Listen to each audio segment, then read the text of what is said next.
그래서 서서히 이제 영재 입시 관련 설명을 하죠. 어머니들도 이제 많이 이렇게 다닐 텐데, 좀 저는 이제 그런 걸 얘기하고 싶어요. 예, 지금 이제 영재고가 생기고 많은 학교들이 생기고 입시 지도를 이렇게 하면서 대부분의 학원들이요, 어떤 시스템이 거의 고착화되어 있습니다. 이 학원이나 저 학원이나 하는 프로그램들이 거의 비슷해요. 그리고 뭐 단편적으로 뭐 주중 과학 3일, 수학 3일, 그리고 겨울방학이 되면은 일명 뭐 생수템이라 해가지고 이제 뭐 아침부터 저녁까지 쭉 하는 프로그램들, 그리고 뭐 아이들을 자습을 하게끔 하는 시스템, 그리고 또 이 자습도 상당히 이제 좀 경쟁적으로 흘러가는 측면들이 있어요. 마치 자습을 오래 하고 아이들을 학원에 많이 이렇게 두는 것이 아이들의 관리를 잘하는 학원이다 라는 형식으로 이제 표명되는 것들이 있는데, 조금 이제 시기가 조금 변하면서 어머니들도 학원을 선택하는 관점들이요, 조금 달라지셨으면 좋겠어요. 무조건적으로 아이를 잡아서 수업을 시키고 공부를 시키는 것보다 아이들이 얼마만큼 능동적으로 공부할 수 있게끔 해주는 학원인가, 그것이 어떤 영재고 입시를 선택하는 학원의 기준이 되셨으면 하는 그런 바람이 있고요. 저희도 이제 그런 측면에서 오늘 설명을 하려고 합니다. 그러면은 올해 지금 아이들이요,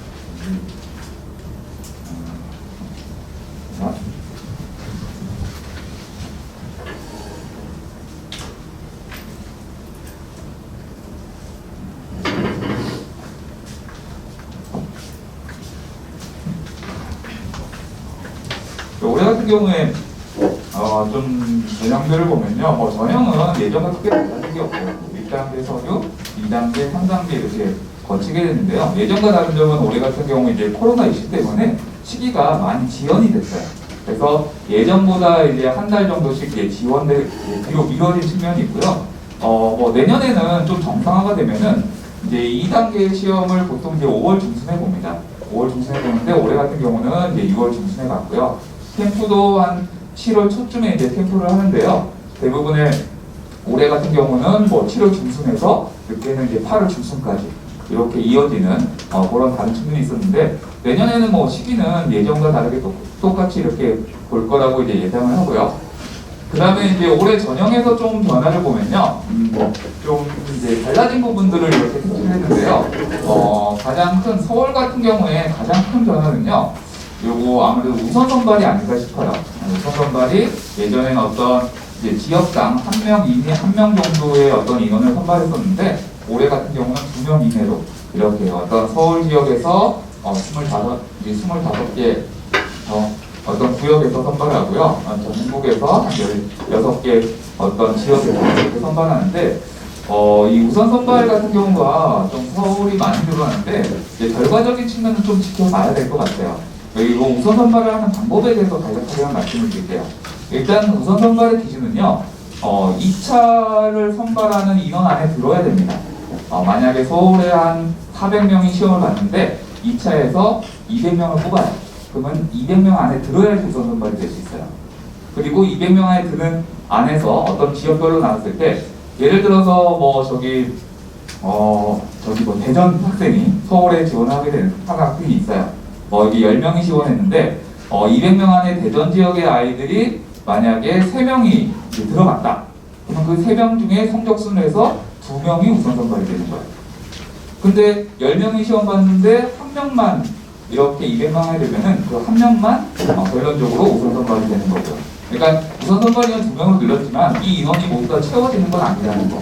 그리고 그 결과는 조금 봐야 되는데, 아무래도 예전보다는 서울 같은 경우가 보통 우선 선발 인원을 한 40명에서 50명 정도 뽑습니다. 근데 올해 같은 경우는 그보다 조금 더 늘어날 건데 2배 이상 이렇게 늘어나지는 않을 거예요. 그래서 우선 선발이 조금 많이 늘어났다는 게 차이점이 있고요. 경기의 어떤 1단계 인원은 크게 의미가 없습니다. 공지상으로는 이렇게 했는데 실제로는 상당히 많은 아이들이 통과시켰다. 예전 같았으면은 그냥 웬만하면 다 통과시키는 형태로 이렇게 했었는데, 올해 같은 경우는 아무래도 코로나 때문에 뭐 2차 시험을 보는 장소 이런 것들을 고려해야 되기 때문에 상당히 많은 아이들이 탈락을 했고요. 그 다음에 이제 세종 같은 경우는 1단계 우선 선발이 이제 없어졌고요. 그 다음에 캠프가 1박 2일에서 1일로 줄어들었죠. 그러니까 올해 캠프 같은 경우가 대전은 1일 하루로 원래 다 왔고요. 네, 세종하고 인천이 원래 1박 2일을 갔었는데 1일로 이제 캠프 일정이 축소가 됐어요. 그리고 아직 뭐 나머지 학교들도 이제 있는데 아직 발표가 안 났지만 아무래도 한 1일 정도로 줄여서 시행하지 않을까 이렇게 예상을 해봅니다. 아직 이제 코로나가 이렇게 잠잠해지지 않았기 때문에 사회적인 문제가 있기 때문에 1박 2일의 무리가 있어서 좀 하루로 많이 이제 축소될 것 같은 그런 예상입니다. 그 다음에 이제 뭐 좀 서류적인 어떤 입시 단계에서의 어떤 측면들을 좀 보면요. 서류 접수는요, 어머니들 다 아시다시피 서류는 이제 중복 서류가 됩니다. 그래서 어떤 서류 인원들이 이제 작년에 비해서도 조금 이제 줄어든 효과가 있어요. 예전에 비해서 전체적으로 서류 지원 인원들이 상당히 줄어들고요. 경기는 좀 많이 조금 더 이제 진부한 측면이 있어요. 그러면 이제 1단계에서 작년에는 800명 이내로 끊었거든요. 1단계 통과 인원은. 근데 올해는 이제 연계성이 입증되는 학생을 뽑는다고 해서 좀 시험 기회를 얻을 겸 이제 특히 2학년 같은 경우에 많은 학생들이 이제 지원을 했었는데 좀 많이 탈락을 했죠. 그래서 경기 같은 경우는 좀 지금인데 대체적으로 조금 이제 감소하는 효과가 있고요. 그러면은 그 통과율은 얼마만큼 1단계에서 통과를 하느냐? 근데 실제로 이 연계학교에서요 1단계를 통과하는 인원을 공지를 잘 안 합니다. 몇 명이 통과했다. 이걸 얘기를 하지 않아요. 지금 현재 얘기해준 학교는 대전하고 세종이 발표를 했어요. 몇 명 정도 통과를 했다. 그리고 몇 명 정도 통과했는지 예상치는 저희 학원 어떤 자료를 통해서 추정할 수밖에 없거든요. 이 자료는 이제 예전 이제 작년과 올해의 어떤 저희 학생들의 통과율이에요. 보시다시피 여기 보시면은 세종이나 인천 같은 경우는 예전에 비해서 서류가 상당히 많이 떨어졌죠. 예전 같은 경우는 대부분 거의 90% 이상의 서류를 통과했었습니다. 더구나 중복 서류 때문에 어느 한 곳이든 이제 통과한 곳이 있고 시험을 볼 수 있는 기회는 주어졌었죠. 근데 올해 같은 경우는 상당히 많이 이제 예전에 비해서 좀 탄력이 많이 늘었고요. 그럼 이걸 통해서 저희가 이제 어떤 추정을 해보면요. 대략 서울은 한 800명 정도 이렇게 통과시킨 것 같아요. 지원 서류가 한 900명 정도 되니까 대부분 서울은 이제 통과했다고 보시면 되고요. 문제는 이제 경기가 상당히 많이 떨어졌어요. 경기는 서류 지원이 한 1,500명이 서류를 지원했는데 저희가 이제 뭐 예상해 보기로는 한 700명대 정도 통과시킨 것 같아요. 그러면 거의 이제 절반 인원이. 특히 이제 경기 같은 경우는 2학년들은 대다수가 떨어졌어요. 시험 기회를 거의 이제 경기 같은 경우는 원래부터 설명이나 이런 것들을 하면서 2학년들은 그냥 공부를 하라라고 많이 강조를 했었고요. 그래서 좀 더 상당히 많은 인원이 떨어졌고요. 그리고 또 특이한 지역이 이제 세종 같은 경우는 발표를 이제 인원이 공지를 했거든요. 한 1,900명이 서류를 지원했는데 960명, 거의 이제 1,000명 가량이 서류를 탈락했습니다. 어마무시하게 이제 서류를 떨어뜨린 거죠. 그리고 인천도 상당히 많은 인원이 탈락을 했고요. 그래서 예전에 비해서 서류가 많이 탈락을 했는데 이 추세는 내년에도 이어질 것 같아요. 내년에도. 그러니까 내년에 어떤 입시적인 측면을 봤을 때 좀 더 이제 서류, 1차 서류가 좀 강화되는 이런 측면들이 있을 것 같다고 예상해 볼 수가 있고요. 그러면은 이제 어떤 아이들이 이제 1차를 통과해서 얼마만큼의 학생들이 이제 2차에 지원을 했느냐. 어떻게 보면은 영재학교의 실제 경쟁률이 이제 되겠죠. 그 학교의 2차 시험장에 나타난 학생들이 되겠는데요. 올해 같은 경우에 좀 대체적으로 좀 많이 1차에서 벌러졌기 때문에 2차를 시험 보는 학생들도 상당히 조금 줄어든 추세에 있어요. 그럼 이제 가장 좀 이제 많은 변화들이 일어난 학교들을 좀 보면요. 서울 같은 경우도 상당히 많이 이제 그 인원이 이제 감소했죠. 대략 한 31%, 예전에 비해서 한 31% 정도 감소를 했고요. 그 다음에 이제 경기 같은 경우는 한 300명 정도가 저희가 응시한 걸로 추산이 되거든요.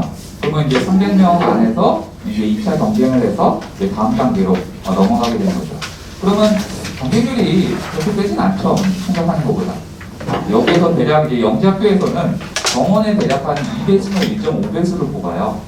그렇기 때문에 이런 실제 인원들이 얼마만큼 되느냐를 보고 2차 경쟁률을 우리가 추산할 수가 있어요. 그러니까 영재학교의 어떤 경쟁률이라고 하는 게 서류 경쟁률은 의미가 없거든요. 서류와 최종 인원의 경쟁률에 의미가 없고 2단계 인원, 실제로 응시한 인원과 어떤 2단계에 뽑는 인원, 이게 어떻게 보면은 영재학교의 실제 경쟁률이라고 보시면 돼요. 그러니까 경쟁률이 어머니는 생각하시는 것보다 조금 낮다라고 보시면 돼요. 그리고 좀 이제 세종이나 인천 같은 경우, 세종 같은 경우도 예전 이제 작년 같은 경우에는 2차에서 한 1,300명 정도가 왔었거든요. 근데 올해 같은 경우는 거의 여기 한 490명 정도. 실제로 이제 부사장이 나타나서 시험을 본 걸로 추산됩니다. 그래서 예전에 비해서 상당히 많이 이제 인원이 다운돼서 경쟁률 자체가 좀 많이 줄어든 효과가 있어요. 그건 이제 이 효과는 1차와 어떤 1차의 효과와 더불어서 이렇게 나타날 거라고 보시면 돼요. 근데 그럼 경쟁률이 낮아진 대신 어떤 게 있느냐? 어떤 이런 것들을 생각해 보셔야 돼요. 여기 지금 오시는 어머니들 같은 경우에 아마 아이를 이제 2학년 때 서류 통과해서 시험을 보게 하시는 어머니들도 있을 거예요. 경험 삼아. 영재고 입시에 맞춰진 공부를 하지 않았지만 경험 삼아 이렇게 시험을 보게 한 그런 어머니들도 대다수 있을 거예요. 근데 올해 같은 경우는요, 이제 저희 학원에서 이제 그런 것들 좀 허수라고 얘기를 하거든요. 허수 경쟁률. 근데 올해 같은 경우는 좀 이제 허수가 많이 줄어들었어요. 그러니까 영재고 입시를 제대로 거기에 맞춰서 공부한 아이들이 시험장에 나타나서 시험을 보고 경쟁을 하는 이런 구도가 됐다는 게 좀 특이한 측면이라고 볼 수가 있겠습니다. 그러면은 이 인원을 이제 대략적으로 추산해 보면요, 예전에 비해서 작년에 저희가 이제 추산한 이제 영재고 입시를 준비해서 시험을 치르는 학생들이 대략 한 5,500명 정도로 추산이 돼요. 그럼 올해 인원을 종합해 보면요, 대략 한 3,600명 정도가 영재고 입시의 2단계에 응시한 걸로 추산이 되고요. 이 인원이 이제 영재고를 준비한 학생들이고, 여기 이 인원들이요, 대다수가 2학년보다는 3학년이라고 보시면 돼요. 작년 같은 경우에 여기에 한 5,500명 정도면은 한 2학년 이제 요 기준으로 작년 기준으로 한 2학년들이 한 1,500명에서 한 2,000명 정도 있다고 보시면 되고요.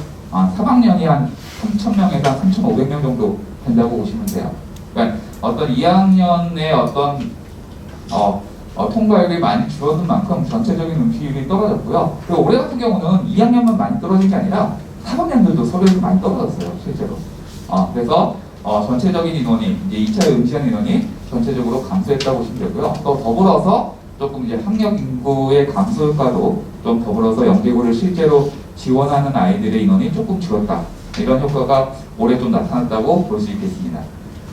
그러면은 이제 영재고의 이제 실제 경쟁률이 아까 말씀드렸듯이 얼마 정도 되느냐를 좀 보시면요. 서울 같은 경우는 이제 요거는 이제 2단계 경쟁률이에요. 2차를 통과하는 경쟁률이 대략 2.2대1로 작년에 비해서 조금 줄어들었고요. 그 다음에 이제 경기 같은 경우는 한 1.7대1 정도밖에 안 돼요. 2차 경쟁률이. 예전에 비해서 조금 줄어든 효과가 있고요. 그 다음에 뭐 한국도 역시 3.8대1에서 2.3대1로 좀 줄어들었고요. 대전은 거의 예전하고 거의 비슷합니다. 그리고 좀 많이 줄어든 학교가 역시 세종. 세종이 아까 말씀드렸듯이 2단계에서 인원이 예전에 비해서 많이 줄었다 그랬었죠. 그래서 2단계의 비율이 어떤 7대1 정도에서요. 한 2.7대1로 상당히 많이 줄었습니다. 세종 영재학교 같은 경우가. 그리고 이제 인천 같은 경우도 경쟁률이 한 3대1. 그러면 올해 같은 경우는 대략적으로 영재고의 한 2차 경쟁률이요, 평균하면 한 2.5대1 정도 된다고 보시면 돼요. 저희가 이제 예전 같으면은 2차 경쟁률이 한 3.5에서 한 4대1 정도 된다고 얘기를 하거든요. 근데 올해 같은 경우는 한 2.5대1 정도, 이제 평균으로 이렇게 따지면은 그 정도가 어떻게 보면 영재고 입시의 이제 실질적인 경쟁률입니다. 여기서 이제 2차를 통과하고 이제 캠프를 가서 이제 최종적인 이제 합격자가 이제 나오게 되는 거죠. 어떻게 보면은 이 입시가 이게 언론에서 하는 거하고 실제로 하는 거 많이 다릅니다. 언론에서 공개를 하는 거는 서류 접수에 대한 경쟁률이기 때문에 실제로 막 20몇 대 1 막 이렇게 얘기를 하는데, 이제 뚜껑을 열어보면은 대략 한 2.5대 1, 한 3대 1 정도가 영재고 입시의 이제 실제 경쟁률이라고 보시면 될 것 같아요. 그러면 이제 이 2단계를 통과하면은 이제 캠프로 거치게 되는데요. 이제 캠프 같은 경우도 지금 저희 학원 아이들이 상당히 이제 지금 준비를 열심히 하고 있는데, 캠프 경쟁률은요, 예전에 대해서 크게 변화가 없어요. 왜 그러냐면은 2차를 통과하는 인원들은 거의 예전하고 비슷하고요. 그 안에서 이제 최종 합격을 하기 때문에 대략적으로 서울 같은 경우는 한 캠프의 경쟁률이 최종 경쟁률이 한 2.5대 1 됩니다. 다른 학교에 비해서 좀 서울이 높은 편이에요. 이제 그건 왜 그러냐면은 서울 같은 경우는 상대적으로 우발 인원을 너무 많이 뽑아요. 그러니까 우발을 뽑으면은 우발 인원은 이제 캠프와 상관이 없거든요. 그러니까 정원에서 그만큼의 TO가 줄어들어요. 그렇기 때문에 다른 학교에 비해서 캠프 경쟁률이 좀 높다. 최종 경쟁률, 2차를 통과한 최종 경쟁률이 좀 높다고 보시면 되고요. 다른 학교들 같은 경우는 대부분 이제 2차에서 2배수를 뽑기 때문에 한 2대1, 거기서 좀 적게는 뭐 한 1.5대1, 이 정도 된다고 보시면 돼요. 그러니까 캠프도 상당히 중요한 측면이에요. 이게 마치 이제 입시를 저희가 지도할 때 보면은 2차를 통과하면은 입시가 다 끝난 것처럼 이렇게 해요. 캠프의 남은 경쟁률이 대략 2대1 정도가 되는데 그 2차를 어렵게 통과해도 2명 중에 1명은 이제 탈락하게 되는 거거든요. 그래서 상당히 이제 캠프적인 측면도 중요한 측면이 된다는 것을 말씀드리고 싶습니다. 그래서 올해 입시가 이제 가장 큰 변화는 좀 1단계에서 좀 많이 탈락을 했다라는 게 주요 핵심인 것 같고요. 요것에 대해서 좀 더 말씀을 드리면은 저는 이제 실질적으로 이제 영시학교에서 1차 서류를 보는 입학사정관이라고 하죠. 입학사정관들이 상당히 훌륭한 사람들인 것 같아요. 그리고 대단한 사람들입니다. 아이들을 정확하게 구분을 합니다. 서류만 보고. 예, 저희가 학원에서 이렇게 보다 보면은 이런 경우가 있어요. 아이들을 지도하다 보면 저 학생은 좀 더 뭔가 태도가 안 좋고 스스로 하려고 하는 노력이 좀 부족해 보여요. 그리고 별로 의지가 없어 보여요. 그런 애들을 정확하게 골라냅니다. 그리고 특히 1단계에서 뭐 서류 우발되는 학생들 있죠. 이게 가르치다 보면은 쟤는 뭐 그냥 붙겠는데? 쟤는 그냥 되는 애야. 그런 애가 그냥 1차 우발돼요. 정확하게 구분을 해요. 그 노하우가 어떻게 되는지는 뭐 실질적으로 알 수 없지만 채점 기준이나 이런 것들을 공개를 안 하거든요. 하지만 어떤 학생부의 기록이라던가 자소서에 쓴 내용이라던가 선생님의 추천서라던가 이런 것들을 보고 어떤 정확하게 구분을 할 수 있는 것들. 대략적으로 구분은 저도 할 수 있을 것 같아요. 그리고 올해 같은 경우에 영재학교에서 좀 추구하는 학생상을 보면은 한마디로 욕하면은 모범생을 원하는 것 같아요. 모범생. 모범생이라고 하면 학교 공부에 좀 상당히 충실하고, 그리고 선생님 말씀 잘 따르고, 뭔가 자기가 하려고 하는 의지가 강하고, 또 스스로 하려고 하는 그런 학생들의 성향? 그런 아이들을 원한다라고 하는 게 눈에 띄어요. 그러니까 저희 학원에도 이렇게 조금 뭐 아쉽지만, 실제로는 서류가 다 떨어져가지고, 야채 2차 시험을 못 본 학생들도 꽤 있었어요, 예전에 비해서. 근데 그런 학생들을 보면은 좀 상반된 그런 특성들이 나타나는 학생들이에요. 그래서 어떻게 보면 이제 물론 이제 학원 공부도 중요하지만 학교 생활이라던가 어떤 대인 관계라던가 스스로의 의지 이런 것들도 상당히 어떤 중요한 측면이라고 좀 강조드리고 싶습니다. 그래서 전반적인 어떤 입시에 대한 특징들은요, 이걸로 마치고요. 그 다음에 수학 문항 분석어 프로그램, 그 다음에 이제 또 과학 어떤 문항 분석 프로그램 어떻게 대비할 것인가를 이어서 설명을 드릴 텐데요. 먼저 수학은 이제 수학 보안장님께서 설명을 해드리도록 하겠습니다.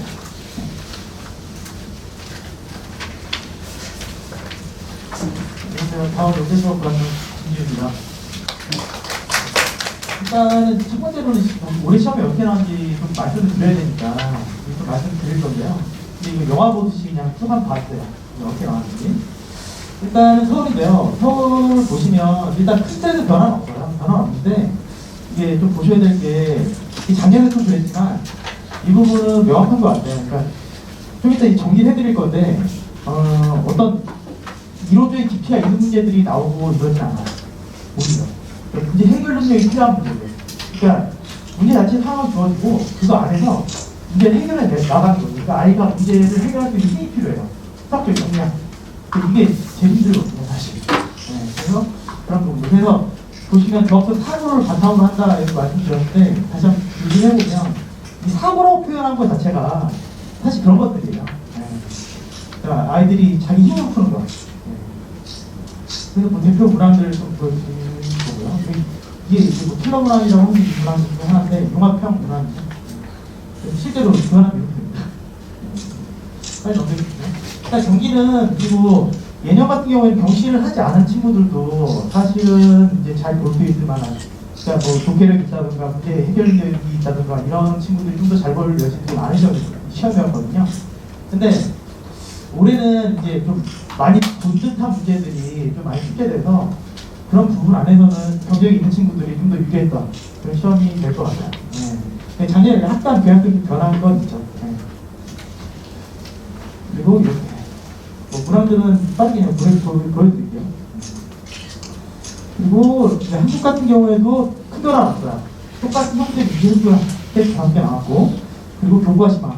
근데 이거 몇 가지 말씀드리면 교과시마 문제라고 하는 게 첫 번째 이제 중수시마 영문제가 나오는 거거든요. 근데 이걸 애들이 올해 되게 많이 틀었어요. 되게 많이 틀었어요.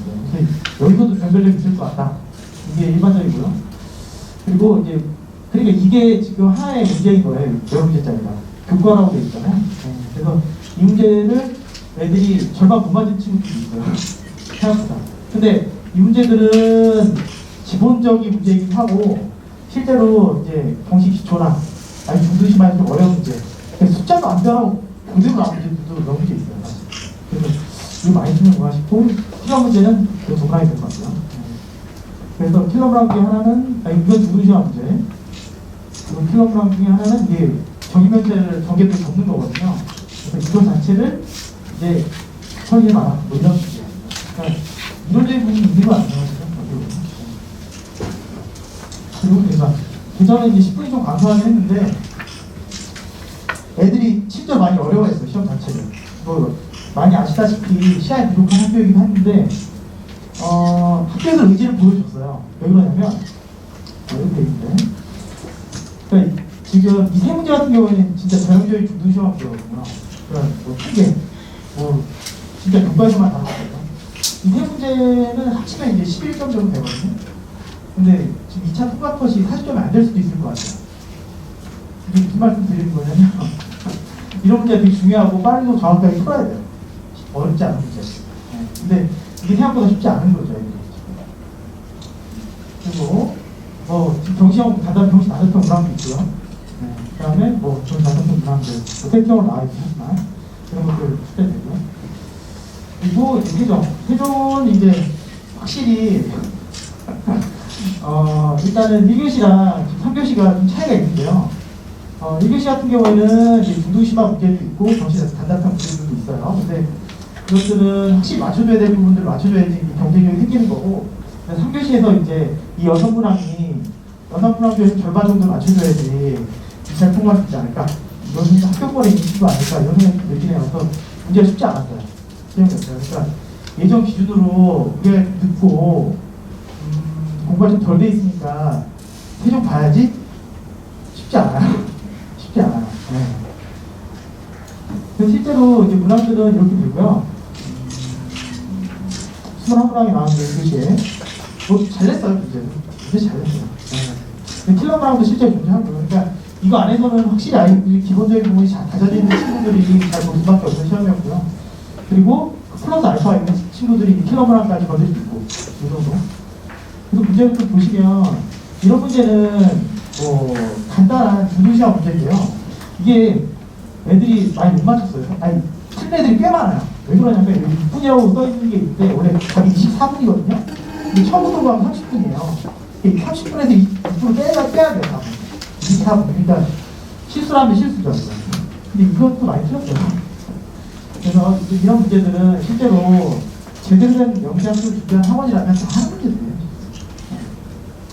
실제로 얘네들은 저희 뭐 수업 시간에 했던 이상한 문제들인데 그리고 이게 킬러문항 1교시 될 것 같고요. 그리고 일단은 3교시에 이제 킬러문항이 3개 나오고 소수문항이 3개 문제 나오는데 문제들은 일단 다 만만치 않고요. 어느 정도 문제 풀이에 대한 능력이 좀 있어야 돼요. 그러니까 우리 아이가 좀 수학 실력이 좀 부족한 세종 가야 되겠다, 인천 가야 되겠다. 세종은 좀 아닌 것 같아요. 생각을 해보셔야 돼요. 그렇다 보는데 이런 부분이 있어요. 그러니까 시험이 쉬워졌다고 해도 서울을 보는 친구들이 못할까요? 그렇지 않잖아요. 그러니까 경쟁자들의 수준이 있기 때문에 그 부분까지 고려해 보셔야 돼요. 하여간 세종이 오래 쉽지 않았다. 이런 말씀드릴 수 있을 것 같고요. 그리고 이거는 이게 저희 모의고사 적중했다 뭐 이런 건데. 마지막에 이게 또 마지막 태워가지고 알려지지도 않았어요, 솔직히. 코로나에 묻혀가지고. 그리고 인천 같은 경우에는 얘는 이제 인구 심화. 그러니까 올해 분리된 시험을 봤거든요, 인천이랑. 근데 다양성은 명확해요. 그러니까 이렇게 농담으로 세종은 서울처럼 내려고 노력하는 부분인데 인천 같은 경우에는 확실히 중도심화에 대한 문제를 확실히 포함할 수 있는 거예요. 그러니까 아이들이 여기서 보면 체감 정답률과 실제 정답률 괴를 반드시 확인해야 된다. 애들이 다 풀었대요, 나와서. 그래서 진짜 다 풀었니? 뭐 이런데 또 확인해 봐야 될 것 같아요. 결과 나와야지 알겠는데 그만큼 문제가 풀만 했다는 거예요. 풀만 했다는 거예요.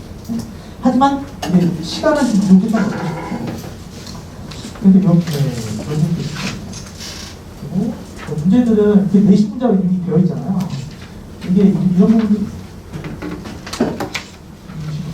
모두가 아까운 거 비슷한 거.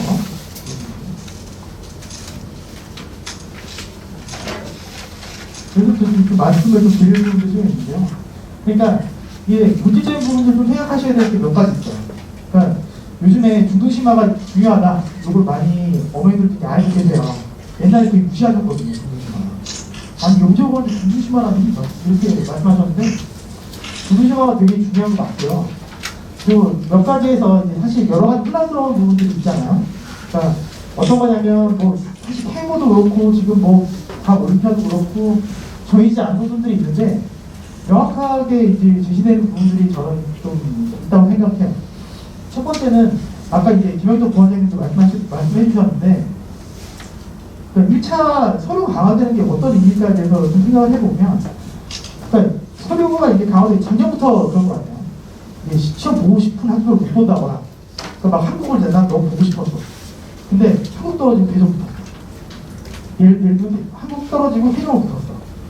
그러면 그때부터 애가 멘붕이 오죠. 부모님들도 멘붕이 오세요. 당연히. 그런 경우 아니면 다 떨어지거나 진짜 시험 못 봐. 올해 같은 경우에도 그런 일들이 좀 생겨서 애들한테 물어봐요. 왜 안 되는 거야? 둘 중에 하나요. 내시 안 좋아요. 아니면 추천서요. 추천서 선생님이 시켰어요. 뭐. 이런 일이 있어요. 그러니까 그게 뭘까에 대해서 생각해보면 그냥 한마디인 것 같아요. 학교 생활. 그러니까 영재학으로 가기 위해서 이제 옛날처럼 막 때려잡고 막 수업 시간에 그리고 저녁에 깨가지고 이제 학원 가서 막 팔팔하고 이거는 좀 아니지 않나. 이 부분이라면 또 하나 생각해보면 이제 저희 기출문제를 공개하기 시작했어요. 영재학교에서. 네. 이 얘기가 뭐냐면 그러니까 우리는 진짜 중등 과정 안에서 영재를 뽑아낼 수 있는 문제를 출제한다.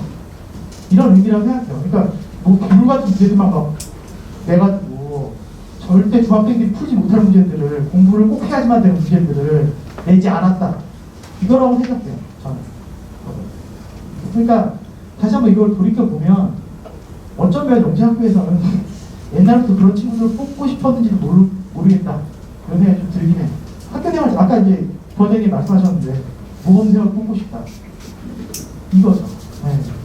근데 모든 학교가 그렇다고 볼 수는 없지만 어쨌든 큰 흐름 안에서는 학교생활과 중등과정이 확실히 되어 있는 친구 이 부분을 이제 분발하고자 하는 의지가 있는 것 같다. 이건 말씀드릴 수 있을 것 같다. 그래서 일단은 제가 예전에 이거 보여드렸던 건데 영재학교 시험 2차 시험 안에서 출제된 영역에 대해서 지금 표시해 놓은 거거든요. 그러면 이게 또 저 어머니한테 가끔 드릴 말씀인데 대략 정원이 한 800명 정도 되잖아요. 영재학교가 예벌교니까 800 약간 안 돼요. 근데 이 작은 나라에서 매년 800명의 영재가 나오면 놀라운 기적이 일어나는 거 같아요. 그렇지 않다고 생각해. 그 분이 안 하시잖아요. 그러니까 그러면 아까 영재 보면 영재성이 뛰어난 자 이렇게 뭐 되어 있었잖아요. 이제 대상이. 그러면 이 부분은 뭐 확실한 것 같아요. 그 영재를 어떻게 정해야 하느냐. 근데 학교에서 지금 하는 그 여러 가지 일들이나 그리고 시험 형태를 봤을 때도 그리고 이 중도심화에 대한 부분들이 또 명확하게 지금 변하는 부분들이 어떤 거냐면 제가 이게 간단히 보여드리면 그리고 이게 비율이 있어요. 이게 예전 같은 경우에는 조합의 비율이 적지 않아요. 네. 그러니까 당연히 영재 관련면 기하 조합이에요. 그렇게 돼 있었죠. 근데 올해 문제들을 보면 조합이라고 할 만한 문제들이 그렇게 많지 않아요. 왜 그럴까요, 이게? 그건 명확한 거예요. 중등 가정에서 조합이 그렇게 크지 않아요. 네. 그렇게 크지 않아요. 그러니까 외견적으로 봤을 때는 조합 문제가 많이 나오면 안 되는 거예요, 실제로. 그게 맞잖아요, 중등 근데 이런 또 약하다고 또 말씀하실 수 있는데 조합이 안 나오나요? 아니, 그렇진 않아요. 조합은 되게 중요한 가격이에요. 조합 문제 당연히 나오고요. 나오는데 그 비중이 많아질 수 없다는 거예요. 겉으로 보기엔 적어도. 그래서 아까 수업 문제 같은 경우에는 조합적 사고라고 표현한 거잖아요. 그러니까 조합은 당연히 필요하긴 한데 이 부분 안에서도 그 교과 연계는 되게 중요하다. 이 말씀 다시 한번 드리고 싶은 거예요. 그러면 이렇게 다시 한번 말씀을 좀 드리면 2차 영역은 이제 많이 축소되기 확실하고요. 이런 부분 안에서 해용 2차에 대해서. 그리고 제도권 연계 프로그램이라고 하는 이거는 창의 부분에 대해서 말씀을 드리는 거예요. 근데 핵심적인 거는 아까도 잠깐 말씀드렸지만 영재고 2단계를 통과하기 위해서 몇 프로나 맞춰야 되는 게 아이들이 50%에서 60%예요. 절반 좀 넘게. 그러면 그 핵심은 사실은 1차 이 경식 기초라고 부를 수 있어요. 경식 기초랑 중등 심화에 있다고 생각해요. 그럼 다시 또 이렇게 말씀드릴게요. 그럼 이것만 하면 되나요? 안 돼요. 이거 안 돼요. 그러니까 아이들이 제가 말씀드리고 싶은 건 뭐냐면 이 정도로 스스로 풀 수 있어야 돼요. 이것만 공부하는 게 아니라 스스로 풀 수 있어야 되는 게 맞는 거예요. 그러면 그 50% 60% 맞추는 순간 합격을 하는 거죠. 2단계 통과할 수 있는 거예요. 기본적으로. 그리고 그 이상의 것, 실험 문제에 대한 연습이나 사고를 확장할 수 있는 연습을 계속 해줘야 되는 거죠. 그러니까 어렸을 때부터 공부한 친구들이 K모드 하고 이것저것 하잖아요. 그건 결국은 성적 역량을 키우는 과정인 거예요. 방법이 어떻게 됐던가, 선행을 했든 뭘 했든 이 부분이라고 생각해요. 그래서 학교의 분수령은 기본적으로 아이들이 스스로 문제를 풀어내는 것, 이 능력이라고 생각해요. 그러니까 제가 아까 영화를 보듯 한번 봐달라고 말씀드렸잖아요. 그러니까 영화를 보듯 보면 애들이 영화를 보듯 수업을 들으면 활용하면 좋아요. 근데 스스로 문제를 풉니다. 그럼 시험장 가서 문제 못 풀어요. 그래서 일단은 뭐 수업이야 어찌됐건 하겠지만 프로그램 자체는 스스로 아이들이 문제를 풀 수 있는 프로그램에 대해서 많이 연구했고 그 부분 안에서는 실제로 이렇게 시키고 있어요. 그러니까 MRP라는 거 맨 처음 실수를 좀 줄이고 빠르게 문제를 정확하게 풀자. 여기부터 이게 시작한 프로그램이거든요. 그래서 아이들이 뭐 메타인지라고 하잖아요. 스스로 이제 검열하는 거. 그래서 뭐 하는 거냐면 일단은 그냥 문제집 받고 애들이 스스로 푸는 거예요. 애들이 스스로 풀어요. 푸는데 선생님이 설명을 안 해줘요. 대신 이제 체크를 하면 애들이 이제 가져오면 틀리면 그냥 한 번 체크 받았다는 걸 표시하고 다시 돌려보내요. 다시 체크하고 통과 못했다고 기준이 있어서. 그러면 그렇게 이제 여러 번 하는 거예요. 애들이 스스로 계속 검열해야 돼요. 그러니까 뭐 라운드를 저희가 나눠놨는데 자세히 설명드릴 수 없지만 그러면 아이들이 만약에 통과를 했을 때 8번 만에 통과한 애랑 체크 8번 받고 통과한 애랑 한 번 받고 통과한 애는 다른 거거든요. 네. 그래서 실제로 이걸 하다 보면 애들이 경쟁이 또 붙어서 자기 1라운드에 통과한 친구, 2라운드에 통과한 친구 이렇게 돼서 실제로 이 부분에 대해서는 애들이 스스로 의욕을 가지고 많이 해요. 실제로 지금 수학관에 있는 친구 중에 한 명은 MRP가 키운 친구도 있어요. 이번에 맨 처음에 공부를 열심히 안 하다가 이 시간만 되면 입 반짝반짝 해가지고 막 경쟁을 하는 거예요. 자기가 1도 하고 싶어가지고. 근데 어쨌든 이런 프로그램을 통해서 일단 스스로 아이들이 푸는 거 그리고 그 스스로 푸는 거에 대해서 다시 한번 말씀드리면 아이들이 이제 이 틀은 거의 계속 풀을 할 거예요. 실제로 연계고 발견하거든요. 근데 가장 실력이 많이 드는 건 1월달, 2월달 겨울방학이랑 그리고 3월에서 5월이에요. 그러니까 이게 실력이 늘 수밖에 없는 이유는 당연하죠. 뭐 공부를 한 게 있었기 때문에 혹은 문제를 스스로 많이 풀기 때문에 이해해요. 그러니까 그때 모의고사 보기 시작하고 아이들이 시험이 가까워지잖아요. 그러니까 저희도 전화치기 하잖아요. 전화 똑같은 거죠. 스스로 많이 써요. 그래서 학반이라고 하면 저희 이제 원별로 그래서 그 말씀을 드리는 거예요. 스스로 많이 풀 수 있도록 계속 노력을 하고 있어요. 이 딴딴이라고 하면 이 중도시발 풀어서 이제 합격 그 과정을 거치는 거잖아요. 이렇게 하면 잘 모르실 것 같아서 그냥 중도시발 딴 이라고 해서 1-1부터 시작해서 그 다음에 시험을 나가면 딴딴입니다. 그리고 통과하면 그냥 통과 못하면 일단 거고요. 네, 그래서 이렇게 계속 과정을 거치는 거예요. 이거 딴 그냥 딴딴이에요. 이렇게 되는 거예요. 근데 또 이렇게 보여드리는데 얘는 지금 중도시발 스스로 통일문제 푼 거예요. 이 사실 이 문제면 3-2까지 있잖아요. 그 2까지 문제 통일문 거죠. 시험 빼고. 근데 이렇게 또 하시면 중도시발 따위 또 이렇게 할 거 같아서 제가 사실 중도시발을 모든 것이라고 말씀드리는 게 절대 안 돼요. 네. 이게 따뜻의 맨 첫 단계 세 번째 문제거든요. ABC라는 표현이 있는데 이게 진짜 이렇게 표현되는 건데 이게 지금 작년이랑 올해 기준대로 계속 나왔어요. 이거 올해 세금 기준대로 이게 잘 못하고 이 같을 때 나한테 이거 이렇게 푸는 건데 여기는 그러니까 이게 작년 문제예요. 이게 표현하면 이거예요. 그러니까 이게 윤대학교의 10점짜리가 좀 큰 문제예요 사실. 이런 문제를 스스로 맞춰줄 수 있어야 돼요. 네. 그러니까 이 부분을 오히려 선생님이 개입한 여지가 적으면 적을수록 더 좋은 부분이에요. 그리고 마지막 번 문제는 이거는 일단 아이들이 스스로 풀 수 있는 거고 개별적으로 할 수 있는 거. 훈계도이라고 하면 이제 아이들별로 저희가 다 나눠놔서 아이들이 부족한 것만 이제 보충들이 다 똑같잖아요, 사실. 근데 좀 다르게 아이들 필요한 부분만 해주겠다 뭐 이런 거예요. 제가 봤어요. 실제로 했고요. 이거는 뭐냐면 이게 저희가 영재학교 유형을 8개 나눠서 애들이 문제를 푸는 거예요. 네. 게임하듯이 그 레벨이 올라가요. 애들이 미친듯이 풀어요. 네, 내 레벨을 올려야 되니까. 네. 그래서 이런 부분인데 이것들은 다 하나같이 뭐냐면 애들이 스스로 해야 되는 부분이에요. 그러니까 나머지 수업이야 당연한 거예요. 그러니까 수업이야 당연한 건데 그거 말고 스스로 애들이 문제 풀 수 있는 능력이 커져 나가야지 사실 합격할 수 있어요. 이 부분. 그러니까 영화 보듯이 공부하면 아는 거 말하기겠지만 문제를 못 풀어요. 그래서 일단은 전체적으로 이런 흐름 안에서 진행을 하고 있고요. 확실한 건 아이들이 기초적인 수학 능력이 커나가는 게 가장 중요하다고 생각이 들어요. 네. 그래서 그 부분에 좀 더 집중하시면 좋을 것 같고요. 그리고 마지막으로 한 말씀 드리면 이 부분이 있습니다. 그러니까 목표가 명확한 것도 중요해요. 그러니까 보통은 이때쯤이면 다 서울 경기예요. 요즘 좀 다른데요. 목표가 다 서울 경기예요. 근데 애들 만나면 이제 인천반에서 만나고 해전반에서 만나고 그러니까 이거는 인천 대표를 비하하는 게 아니라요. 다른데 방향이 너무 다르잖아요. 방향이 너무 다르잖아요. 그러니까 명확하게 이제 방향 설정이 중요한 부분도 있고 그리고 그 부분 안에서 확실히 커나갈 수 있는 프로그램을 제시할 수 있는 그래서 서로 꼭 공감을 해주시면 좋을 것 같아요. 일단 여기까지 말씀드리겠습니다. 고맙습니다.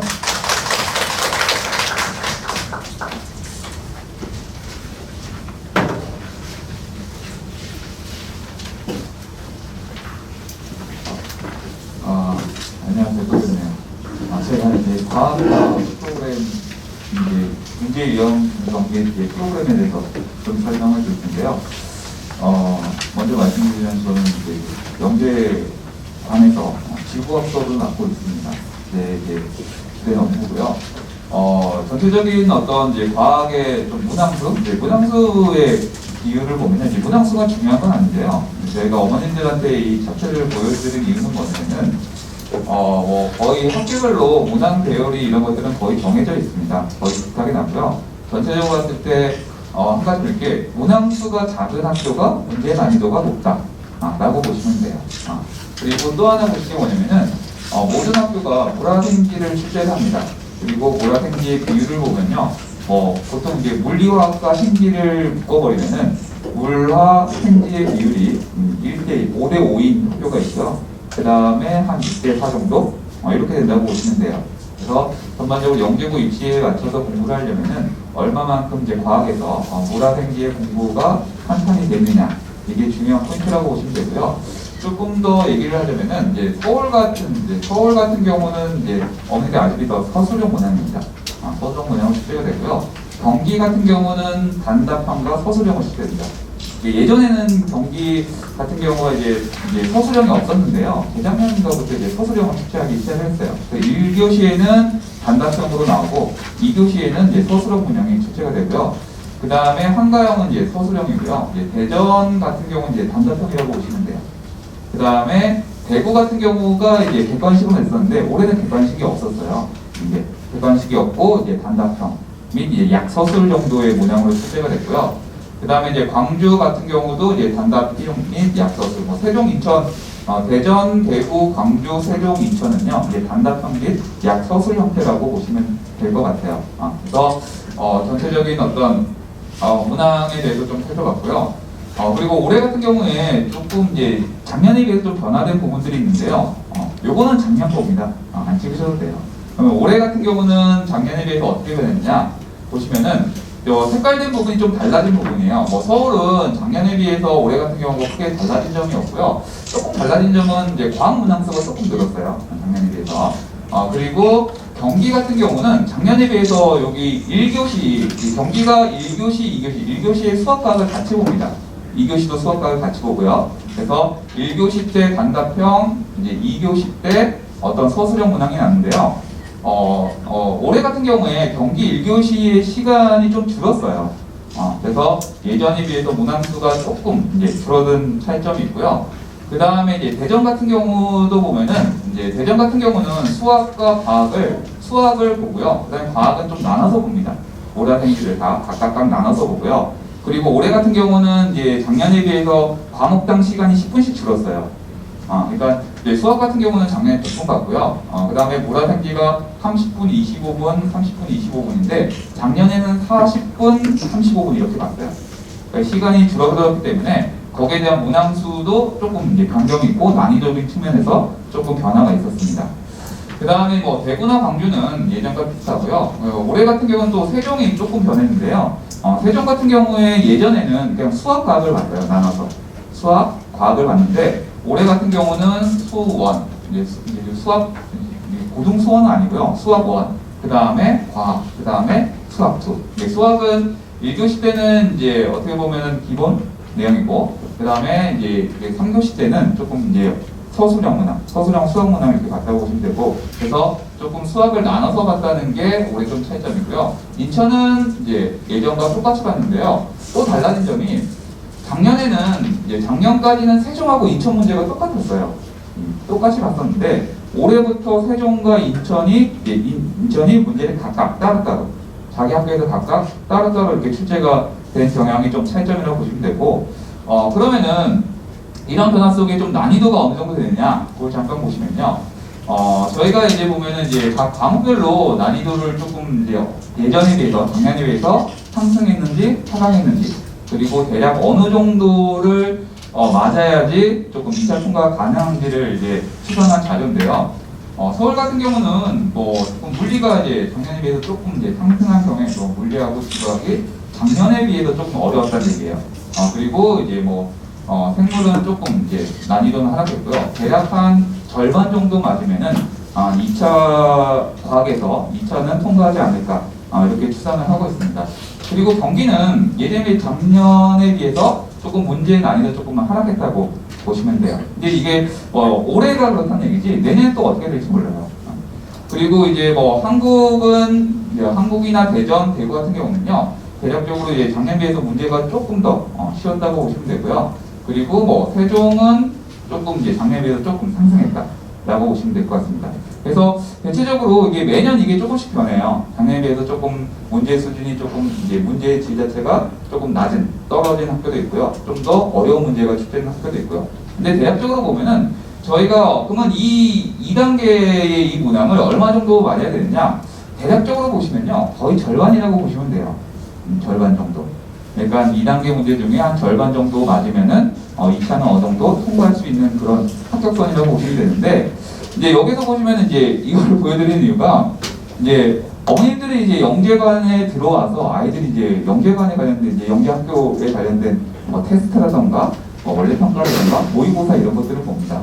그럼 이제 어머니들끼리 보는 측면이 뭐냐면은 어머니들이 이렇게 점수를 보세요.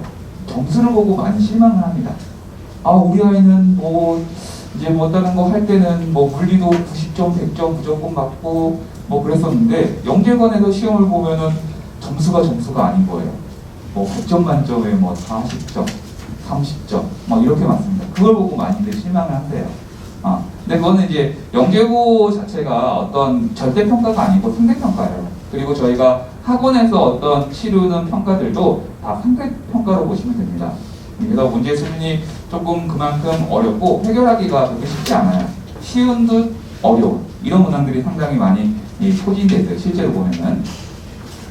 그리고 그러면 어떤 유형들이 이제 출제가 되느냐? 크게 보시면 이렇게 5개로 구분할 수가 있는데요. 이제 뭐 교과 지식형, 뭐 심화형, 이제 과학 혼합형이라고 이렇게 표현했습니다. 과학 혼합형은 이제 한 가지 문제에 물리와 지구과 화학과 생물 이런 것들이 혼합된 문항이라고 보시면 되고요. 그 다음에 이제 수학과 융합형 문제가 있고요. 그 다음에 이제 탐구형 문항 이렇게 보시면 되는데 어떻게 보면은 이게 이제 학습하는 단계라고 보시면 돼요.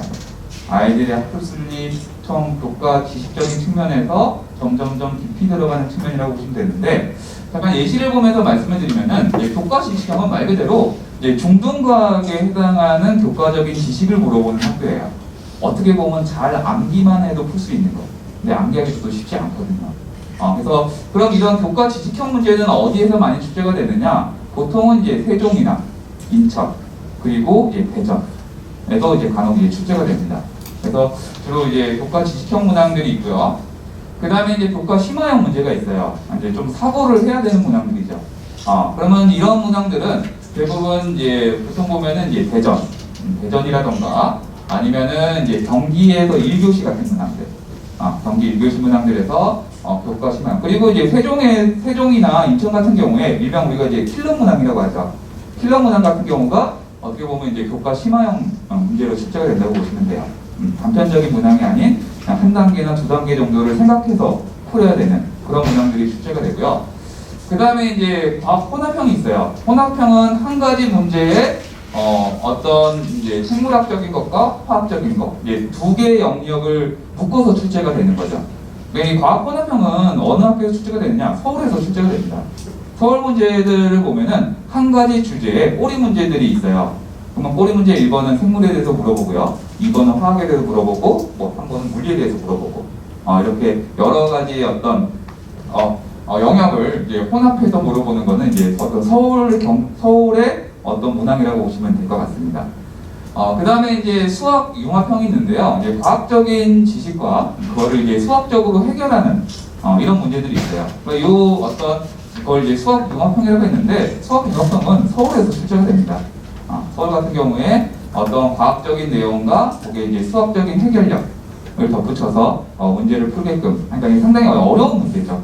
과학도 잘해야 되고 수학도 엄청나게 잘해야 되는 이런 문항들은 이제 주로 서울에서 출제가 된다고 보시면 되고요. 그 다음에 이제 뭐 창의 탐구형이라고 있는데 저는 이걸 이제 창의자를 붙이고 싶지 않아요. 창의자를 붙이는 게 예전 같은 경우에는 영재고 문제가 창의 문제가 됐는데 실질적으로 창의 문제는 어떻게 보면 답이 없는 문제거든요. 근데 영재고 문제는 이제 답이 없는 문제로 출제가 되지 않아요. 답이 이때 그걸 어떻게 정리를 해서 자기의 생각을 첨부해서 쓰느냐가 이제 그런 창의 탐구형이라고 볼 수 있는데 어떻게 보면 창의 탐구형은 이제 서술형 문항이 출제되는 학교들, 그러니까 뭐 서울이라던가 아니면은 경기 2교시라던가 아니면은 한가형 같은 경우 이런 경우에 어떤 주어진 자료나 데이터나 현상이나 이걸 보고 자기가 알고 있는 과학적 지식을 덧붙여서 답을 쓰는 이런 문항이 이제 출제가 된다고 보면 될 것 같아요. 그러면 어떻게 보면 이런 문항들을 어떻게 준비를 해야 되느냐, 이제 그것도 상당히 중요한 요소 중에 하나죠. 이 부분의 해결점은요, 저는 뭐 딱히 답은 없다고 봐요. 굳이 말씀을 드리자면은 여러 가지의 어떤 지식들, 기본적인 것부터 해석하고 논리적으로 자기가 생각하는 그런 능력이 키워져야지만 이런 문제를 풀 수가 있어요.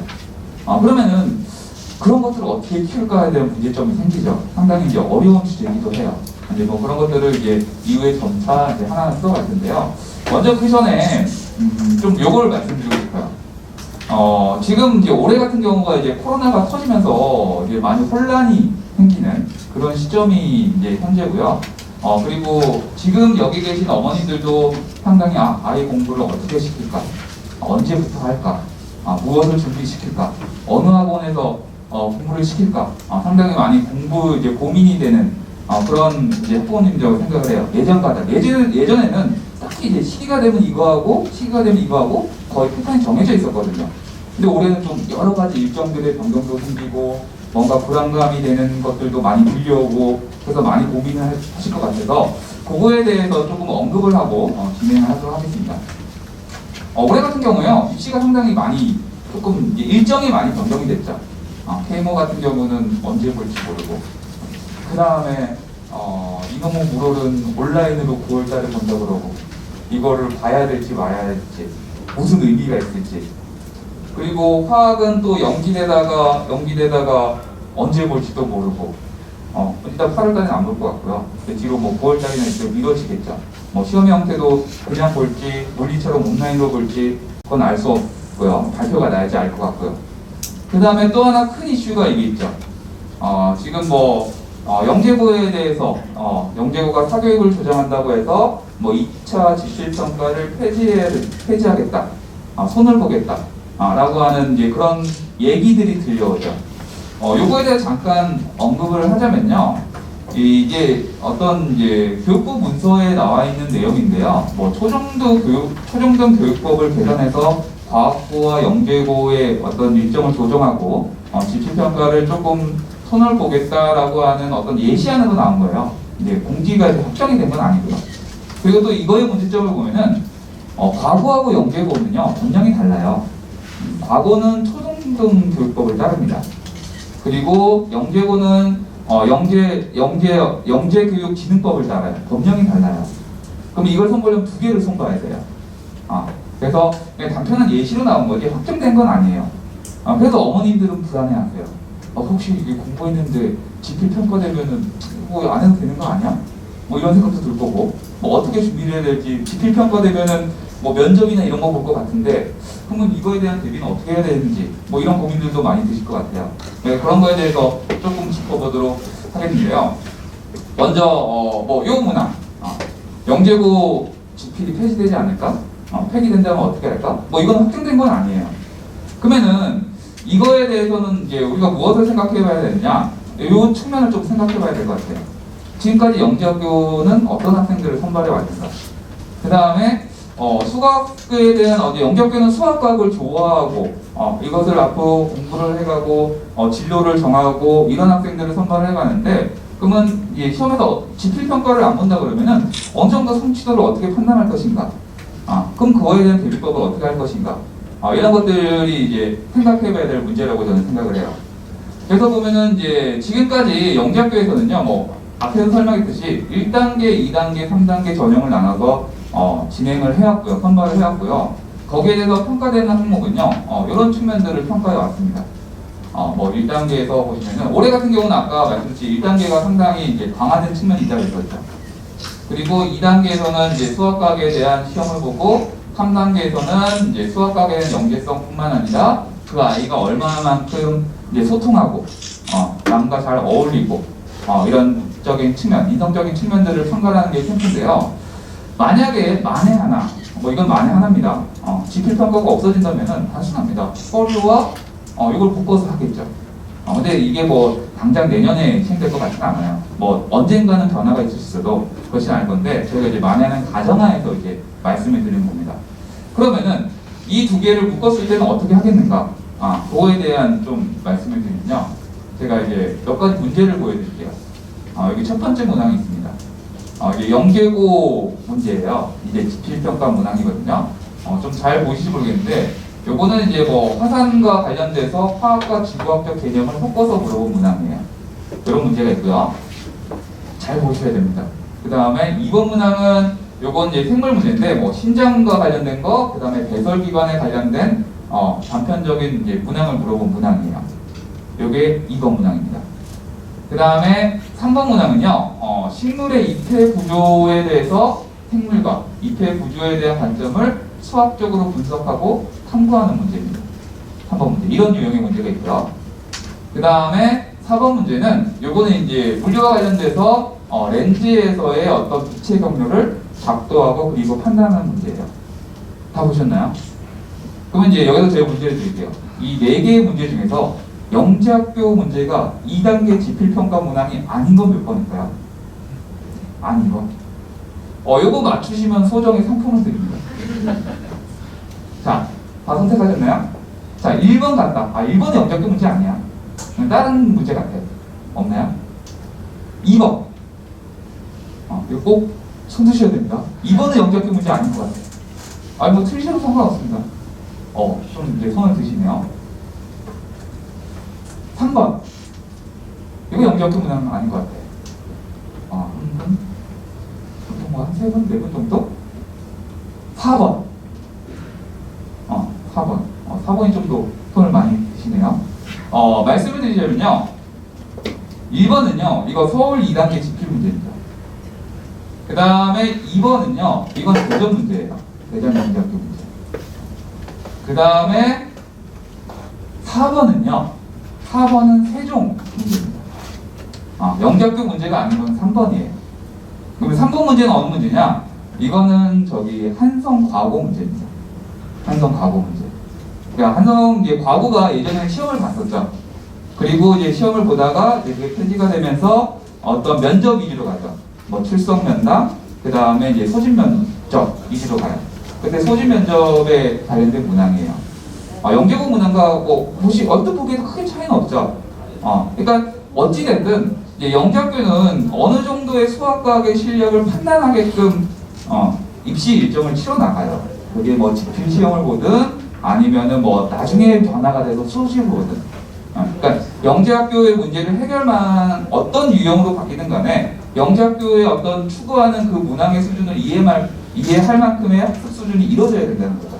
거기에 맞춰서 이제 그 정도까지 학습 능력을 아이가 얻을 수 있을 정도로 공부를 해오시면 됩니다.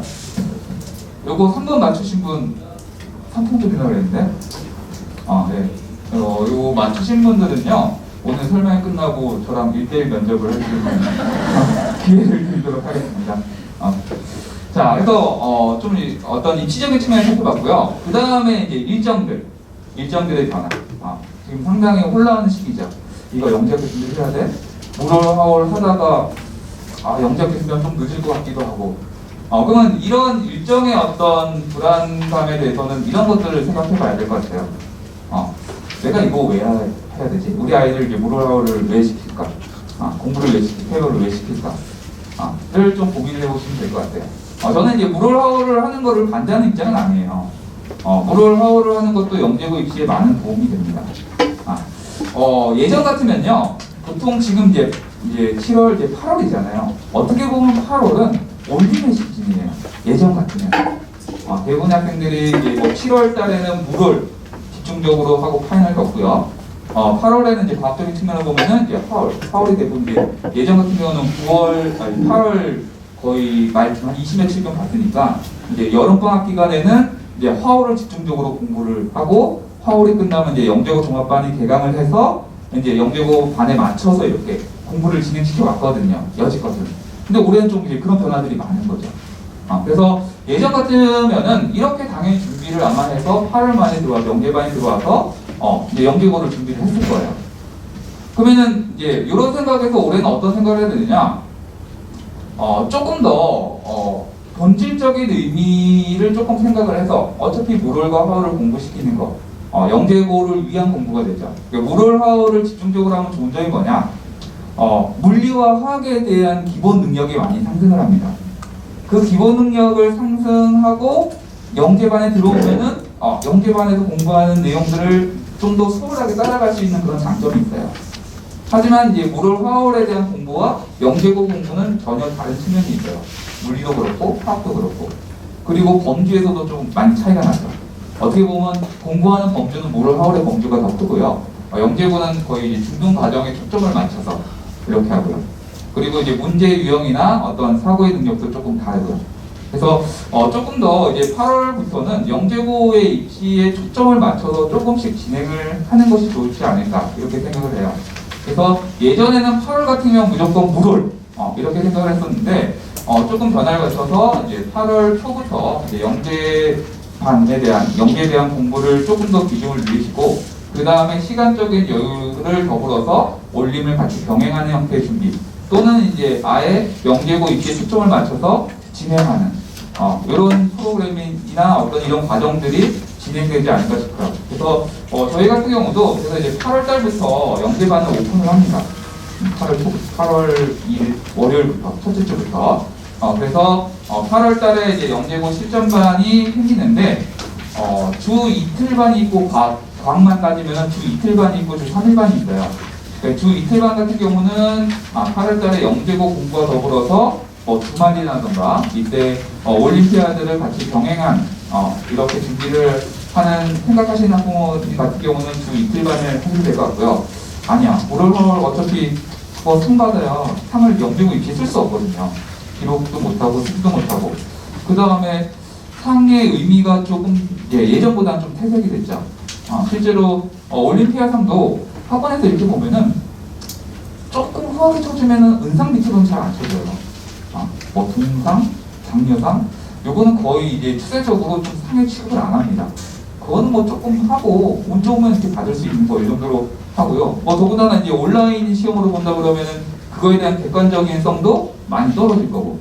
그래서 조금 이제 영재고반에 좀 더 치중해서 공부를 이제 시작을 하겠다라고 하면은 이제 주 3일반에서 영재고 입시에 맞춰서 이렇게 진행을 하시면 될 것 같고요. 자세한 입시 시간표나 이런 것들은 이제 뒤에 원장님이 따로 이제 설명을 해주실 거예요.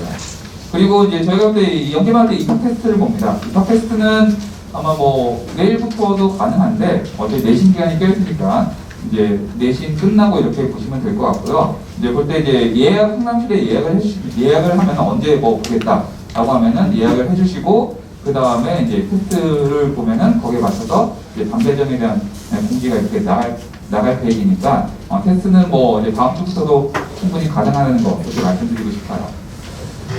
그래서 이제 뭐 8월, 어떻게 보면 이제 8월에 개강하는 반이 있고요. 8월 달에 개강하면서 이제 물리화, 보라생기에 어떤 영재고에 필요한 그런 중요한 개념들을 8월 달에 다루고, 또 9월 달에 개강반도 있어요. 9월 달에 개강반이 있어서 이제 실질적으로 영재고 입시에 좀 더 본격적으로 돌입하는 이런 단계적인 반들을 저희가 이제 계획하고 구상하고 있습니다. 이제 실행을 할 거고요. 그러면은 이제 영재고 이제 중요한 거, 다원은 영재고 입시 준비를 어떻게 하느냐, 뭐 다른 학원과 무슨 차별점이 있느냐, 이제 그거에 대해서 말씀을 드리도록 할게요. 여기 보시면은 143이라는 숫자가 써 있어요. 이게 어떤 것을 의미할까요? 143. 143이 어떤 걸 의미할까요? 이 143은요, 이제 영재고는 시험 범위가 어떤 범주 자체가 중등과학이에요. 중등과학의 범주에 맞춰져 있습니다. 이 143이라는 숫자는 중학생들이 다루는 과학적 개념들이에요. 크게 이렇게 제가 나눠봤는데 물리는 한 36가지, 뭐 선생님마다 좀 다를 수 있어요. 36가지 정도 되고요. 화학은 뭐 31하나, 그 다음에도 지구학이 제일 많죠. 제가 지구학을 가르치고 있는데 지구학의 개념이 한 43개 정도 됩니다. 근데 이제 어떻게 보시면 이것들은요, 어떤 단원에서 소단원이라고 보시면 돼요. 소단원. 그럼 이 소단원에 관련된 개념들을 정확하게 아이들가 파악하고 공부하고 학습돼 있어야 돼요. 이제 이게 가장 기본적인 단계예요. 그래서 그러면 이런 개념들을 안 다루는 학원은 있느냐? 다 다룹니다. 뭐 저희 학원도 다루고요, 옆에 학원도 다루고요, 또 뒤에 있는 학원도 다루고, 이런 개념에 대한 이론적인 부분은 다 다루고 있고요. 그 다음에 학원들은 다 아까 제가 처음에 말씀드렸듯이 영재고 반 자체가 거의 다 체계화되어 있어요. 어떤 고정된 틀로 이루어져 있어요, 시스템이. 뭐 수업하고 자습하고, 우리 학원은 좀 더 잘해, 좀 더 관리를 잘하고 아이들 좀 더 데리고 있어. 옆 학원이 한 12시 반까지 하면은 또 옆에 학원은 1시까지 하고, 옆에 학원이 1시까지 안 해? 그래, 그럼 우리는 수업하기 전에 부를까? 해가지고 또 불러서 또 하고, 그게 마치 아이들을 잘 관리하고 아이들을 공부하는 것, 아이들을 영재고 입시를 준비하는 것처럼 이렇게 좀 포장이 돼 있다고 저는 생각을 해요. 그러면은 그 시스템은 설명회를 가보시면 이제 여러분들 돌아오면 다 똑같습니다. 안 하는 학원이 없어요. 저는 이제 그런 거 빼고 저희 이제 다원 영재 교육이 어떤 측면에서 아이들을 공부시키고 영재고를 준비시키는지 그 영재고의 어떤 다원만의 색깔을 좀 말씀드리고 싶어요.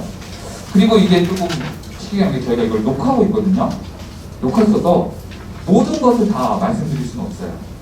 실제로 이것들을 저희가 하면 이것들을 타 학원에서 모니터링을 합니다. 그리고 콘텐츠를 활용을 해요.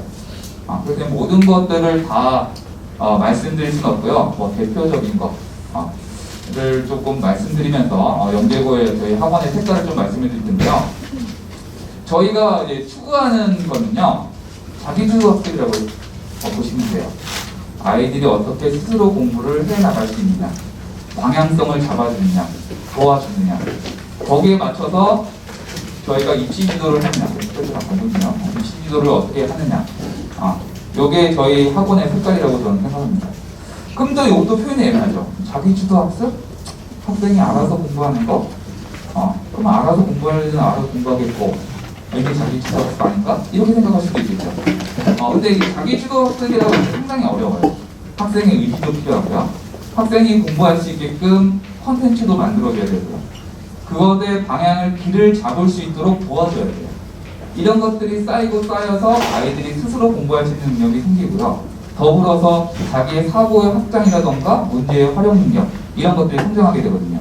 그리고 실제 영재학교에서도 그런 아이들을 원하고 있고요. 그럼 저희가 이제 조금만 말씀을 드리면요. 이제 가장 기본적인 거는 이제 교재라고 저는 생각해요. 그 학원의 교재가 어떻게 돼 있느냐. 간혹에 영재고 입시를 이렇게 지도하다 보면 어머니들이 하는 질문들이 있어요. 선생님, 얘가 뭐 이렇게 제 지구학을 가르치면 지구학이 좀 부족한 것 같은데 무슨 교재 봐야 돼요? 무슨 교재 보면 되나요? 어떤 문제집을 보면 되나요? 이렇게 질문들을 많이 하세요. 그러면 저는 딱히 할 말이 없어요. 그런 교재 없거든요. 시중에 있는 모든 교재는요, 대부분 뭐 중등 대신 고등 관련된 그런 거예요. 왜 그러면 그런 것들을 준비하는 학생들이 더 많으니까. 영재고를 준비하는 학생들의 객파가 워낙 작기 때문에 그거 관련된 문제집이나 이런 교재들이 없어요. 필요 없는, 있어도 불필요한 부분이 너무나 많고요. 그래서 그 학원의 교재가 얼마만큼 잘 돼 있고 체계적으로 돼 있느냐를 좀 보셔야 될 것 같은데, 요거는 이제 물리인데요. 여기 조금 잘 안 보이시죠? 일부러 이렇게 했습니다. 판단을 못했고. 간단하게만 이제 이론 교재가 있고요. 대표 기출 문제도 있고, 기본 문제가 있고, 좀 더 확장된 문제가 이렇게 있다고 보시면 돼요. 그래서 아이들이 좀 더 이제 스스로 이론을 보고 나중에 점검을 할 때, 물론 수업은 이걸로 하고요. 중요한 거는 나중에 어떻게 공부를 할 게 도움이 되느냐예요. 아이들이 기본적인 이론을 다 공부하고 다음에 모르는 거를 찾아서 스스로 공부할 때 그 교재가 도움이 돼야 되거든요. 그래서 단계에 맞춰서 저희가 이렇게, 이거는 이제 원장님 교재고요. 이렇게 준비했고요. 몰랑생기 모두 다 이런 체계로 이제 저희가 구성하고 제작을 하고 있고요. 그 다음에, 이거는 제 교재입니다. 표지만 실었어요. 제가 이걸 보는 이유가 뭐냐면, 영재고를 준비하고 어머니께서 만약에 영재반에 들어와서 한 뭐 7개월, 8개월 동안 영재반에 학습을 해요. 그때 아이 책상을 보면은 어떤 문제점이 생기느냐? 아이 책상이 있고요. 옆에 가방이 있어요. 가방도 수학 가방, 과학 가방 있고요. 그 다음에 뭐가 있냐면은 옆에 산더미와 같은 프린트들이 있어요. 엄청난 양의. 그러면 이거의 문제점은 뭐냐? 아이가 기본적인 수업을 하고 따라와서 공부를 해요. 그리고 나중에 이제 영재고 입시의 어떤 시험에 이제 최종에 근접할 때 스스로 아이가 부족한 부분을 찾아보고 내가 부족한 부분을 찾아보고 공부하고 어떤 단계의 문제를 좀 더 풀어보고 싶어요. 그러면 학원에 좀 프린트들이 있는데 이걸 찾지 못해요. 그러면 또 학원 가서 얘기를 해요. 선생님 프린트 없는데 프린트 좀 주세요. 또 줘요. 이거 보고 말고 그러다 보면 프린트가 막 쌓여져 버리는 거예요. 저희는 그래서 어떤 그 영재고 입시 밑에 저희가 진행하는 것들을 다 거의 이제 교재화하려고 하고 있어요. 어떤 기본적인 이론 교재가 있고요. 그 다음에 어떤 단계별 문제들, 이런 것들, 그 다음에 어떤 최종 기출 문제들, 이런 것들을 교재화하고 있습니다. 왜 그러냐면 이런 것들이 있어야 나중에 아이들이 스스로 찾아보고 좀 더 해결하고 싶은 문제를 좀 더 자기 스스로 이렇게 찾아보면서 해결할 수가 있거든요. 그리고 조금 더 말씀드리면은 제가 지구학이니까 대부분의 학원들의 특히 생지 교재 있죠. 생지 교재 보시면요, 박스해가지고 요약 정리돼 있어요. 대부분들이 이거 거의 의미 없거든요. 나중에 볼지. 그 박스해가지고 요약 정리된 거는요 암기하라는 얘기거든요. 근데 저희는 제 자랑인지 몰라도 저희 교재는요 다 글로 돼 있습니다. 요약 정리 안 돼 있어요. 아이들이 나중에 그 교재를 보고 자기가 읽어서 확인할 수 있게끔 이렇게 글로 다 이렇게 풀어놨어요. 그래야지 아이들이 뭔가 내가 하고 싶을 때 그걸 찾아서 공부할 수가 있거든요. 그 교재를 보고. 그래서 좀 교재에 좀 많은 공을 드리고 있고요. 그 다음에 뭐 수업, 클리닉, 테스트, 뭐 자습 이런 것들은 모든 학원들이 다 하는 겁니다. 저희도 하고 있고요. 당연히. 그리고 뭐 거기에 대한 테스트, 채점 이런 것들도 당연히 하고 있고요. 근데 저희 학원의 색깔이 조금 차이점은 뭐냐?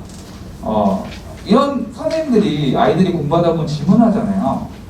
질문할 때 선생님들의 어떤 가장 많은 답변 중에 어떤 말을 하시는지 아시나요? 선생님들이 어떤 답변을 하면은 아이가 공부하다가 자습할 때 와서 이렇게 질문을 해요. 질문해서 선생님 이거 모르겠어요. 그래서 뭐 어떻게 생각하니? 그래서 어떻대? 이런 얘기를 많이 하세요.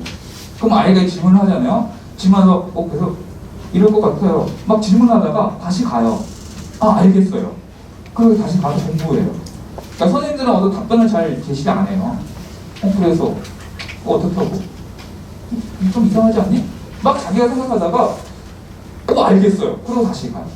그러니까 이런 위주의 어떤 클리닉들을 이루어지고 있어요. 이게 어떻게 보면 저희만의 색깔이라고 선생님들이 추구하는 방향이라고 저는 얘기 드리고 싶어요.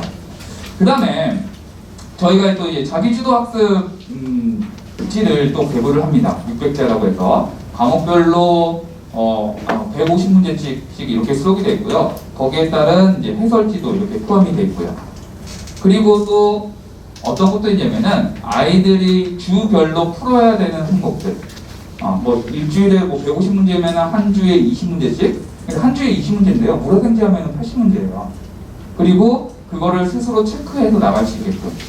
그래서 아이들의 어떤 스스로 공부라고 하는 것들은 이렇게 단원을 정하고 체계적으로 해야 된다는 것을 몸으로 배우게끔 하기 위해서 이런 자기주도 학습 교재를 저희가 또 배부하고 있고요. 그 다음에 이제 생활 속 과학이라 해서 좀 이건 이제 응용력을 높이기 위해서 어떤 물화생지별로 어떤 생활 속에 과학된 주제들 그리고 거기에 따라서 생각해볼 문제들 이런 것들의 교재를 또 배부하고 있습니다. 그리고 이런 것에 대한 질문도 받고 있고요. 그래야지 아이들이 뭔가 스스로 해결하려고 그러고 공부하려고 하고 이런 능력들이 키워지게 되거든요. 그리고 또 하나인데요. 요거는 이제 지구가 저의 서브노트예요. 서브노트 표지인데요. 저 이걸 솔직히 공개할까 말까 상당히 많이 고민을 했어요. 제 밥줄이니까. 그리고 이제 특히 이제 생물하고 지구학은요. 이제 막판 입시 막판이 되면은 어떤 걸 하냐면은 학원별로 생물하고 지구학 선생님이 요약 정리를 아주 이쁘게 된 거, 뭐 길게하고 이쁘게 된 거, 뭐 한 장 정리 또는 뭐 핵심 개념 정리 이런 것들을 학생들한테 막 배부를 합니다. 그래서 단기간에 이렇게 볼 수 있게끔 그런 것들을 생물하고 지구학 같은 경우는 이론적인 측면이 강하기 때문에 이런 것도 공개하거든요. 뭐 오신 김에 제 거 공개해 드릴게요. 그리고 학원 관계자도 볼 수 있겠는데 저의 이제 뭐 서브노트는요 이렇게 생겼습니다. 실제로 이렇게 했고요. 이거 상당히 제가 고민을 많이 한 거예요. 아무것도 없죠. 단지 키워드만이에요. 지구학을 좀 더 세분화하면은 한 64개 키워드가 나와요. 주제에 대한 키워드. 이것들을 정리를 안 해줍니다. 이게 다 적혀져 있는 걸 안 줘요, 저는. 저 그거 필요 없다 그러거든요. 그걸 주는 거는 법법이에요. 그걸 저거 아이가 본다고 해서 그게 자기 것이 되느냐? 그런 문제가 나오면 안 나오거든요. 서브노트는 자기가 만들어야 되는 거예요. 물론 이제 여기 어떤 것들에 대한 것들은 제가 설명을 해줍니다. 그럼 아이들은 그걸 보고 아이 스스로 적어요. 적고 그려보고 이런 것들을 해봐야 되거든요. 그래야지 그게 학습이 돼요. 그러니까 이거를 완성해놓고 다음에 다시 볼 때는 보는 순간 이해가 돼요. 하지만 어떤 남이 요약 정리를 해두고 정리를 해둔 걸 보면은 그걸 한참 보고 자기가 생각을 해야 되거든요. 근데 자기가 만든 걸 보면은 보는 순간 이거 이랬지, 여기서 중요한 거 뭐지, 이런 것들을 생각할 수가 있거든요. 그래서 상당히 고심 끝에 했는데 뭐 다른 학원에서 따라할 수도 있겠죠. 그래서 뭐 이런 것들을 항상 선생님들이 고민하고 생각하고 입시지도를 한다는 걸 좀 말씀드리고 싶고요. 그 다음에 이제 뭐 입시도 같은 경우에 이제 뭐 다양한 측면들이 있는데 뭐 오늘 시간이 그렇게 많지 않아서 모의고사에 대해서 좀 설명을 드리면요. 저희가 뭐 평가를 보고 이제 겨울방학 시즌에는 모의고사를 보고 학교별로 모의고사를 봅니다. 근데 이 모의고사 자체는 뭐 다른 학교도 다 보죠. 근데 얼마나 선생님들이 신경을 쓰고 그게 효과가 있느냐를 좀 봐야 될 필요성이 있는데요. 지금 이 문제는요, 이 영재학교 문제 중에 좀 특이한 유형의 문제를 내는 학교가 있어요. 이거와 같이. 여기 보면 문제가 있고요. 여기 보시면은 이제 이 문제에 대한 답을 숫자로 써야 되고요. 그리고 이 숫자에 대한 조합을 보기에서 골라서 답을 써야 돼요. 이런 유형의 문제가 되는 게 바로 경기 영재학교입니다. 경기 영재학교. 약간 가장 특이한 유형이라고 보시면 돼요. 이런 것들은 막상 시험장에서 오면 당황할 수도 있어요. 그래서 저희 학원 같은 경우에 올해 같은 경우에 모의고사 경기형 문제에 맞게끔 경기 영재학교 학교별 모의고사는 경기 유형에 맞게끔 똑같은 형식의 패턴으로 모의고사를 제작해서 아이들에게 시험을 보고 학습을 할 수 있게끔 이렇게 신경을 써서 저희가 하고 있고요. 당연히 뭐 성적표가 나가고요. 성적표를 보면서 취약한 부분, 공부해야 될 부분 이런 것들에 대한 입시 지도를 하고요. 그 다음에 어떤 그걸 바탕으로 해가지고 저희가 이제 입시 지도를 합니다. 뭐 전년도에 했던 걸 가지고 어떤 학교별 대략적인 성취도, 통과 가능성, 그리고 어느 학교를 지원하게 되면 좋을지 이런 것들에 활용하는 그런 콘텐츠를 가지고 있다고 보시면 돼요. 그래서 저희 뭐 쭉 말씀드렸듯이 저희가 이제 추구하는 측면은 아이가 물론 수업을 잘하고 어떤 아이들을 관리를 하고 상담을 하고 이런 것들은 다 기본적으로 깔려 있는 거고요. 저희 학원의 색깔이 얼마나 아이들 스스로 공부를 할 수 있게끔 도와주느냐, 고민하고 그리고 아이들이 스스로 할 수 있는 능력을 키울 수 있느냐 이런 것들의 방향성을 맞춰서 저희가 이제 진행을 하고 있다는 것을 말씀드리고 싶어요. 마지막으로 제가 드릴 말씀이 이 들터통시라고 하는 말은 다 알고 계시죠? 많이 들어본 말일 거예요. 병아리가 아래에서 깨어날 때 이제 알을 이렇게 쪼아낼 때 어미새가 이렇게 같이 쪼아주거든요. 근데 혹시 이거의 숨은 의미를 아시나요? 이게 병아리가 이제 알을 깰 때 이제 어미닭이 같이 쪼아주면 돼요. 근데 이 숨은 의미가 뭐냐면은 이 어미닭이요 알을 절대 깨진 않아요. 병아리가 스스로 깨게 만듭니다. 그건 왜냐면은 어미새가 안 깨지면은 병아리가 밖으로 못 나오겠죠. 그리고 어미새가 알을 깨뜨리면은 병아리가 오래 살지 못해요. 그 세상 밖으로 나왔을 때 적응력이 떨어지거든요. 스스로 하려고 하는 그런 능력이 없기 때문에 적응력이 더 오래 살지 못한다고요. 그래서 어미닭은 그냥 이 알에 살짝 금이 나게끔 도와주고 스스로 직접적으로 이 알을 깨는 거는 병아리가 깨게끔 만들어줘요. 저희 이제 뭐 영재고를 준비하는 학생들도 이런 능력들이 필요한 것 같고요. 스스로 해결하는 능력이 필요한 것 같고 저희 학원에서도 이 어미닭처럼 아이들이 스스로 아래로 깨어날 수 있게끔 도와줄 수 있는 그런 학원이 되도록 노력하고 있고요. 그런 방향성을 가지고 영재관을 꾸릴 계획입니다. 저는 여기까지 마치고요. 마지막으로 이제 원장님께서 전체적인 마무리를 지어주실 것 같습니다. 네, 감사합니다.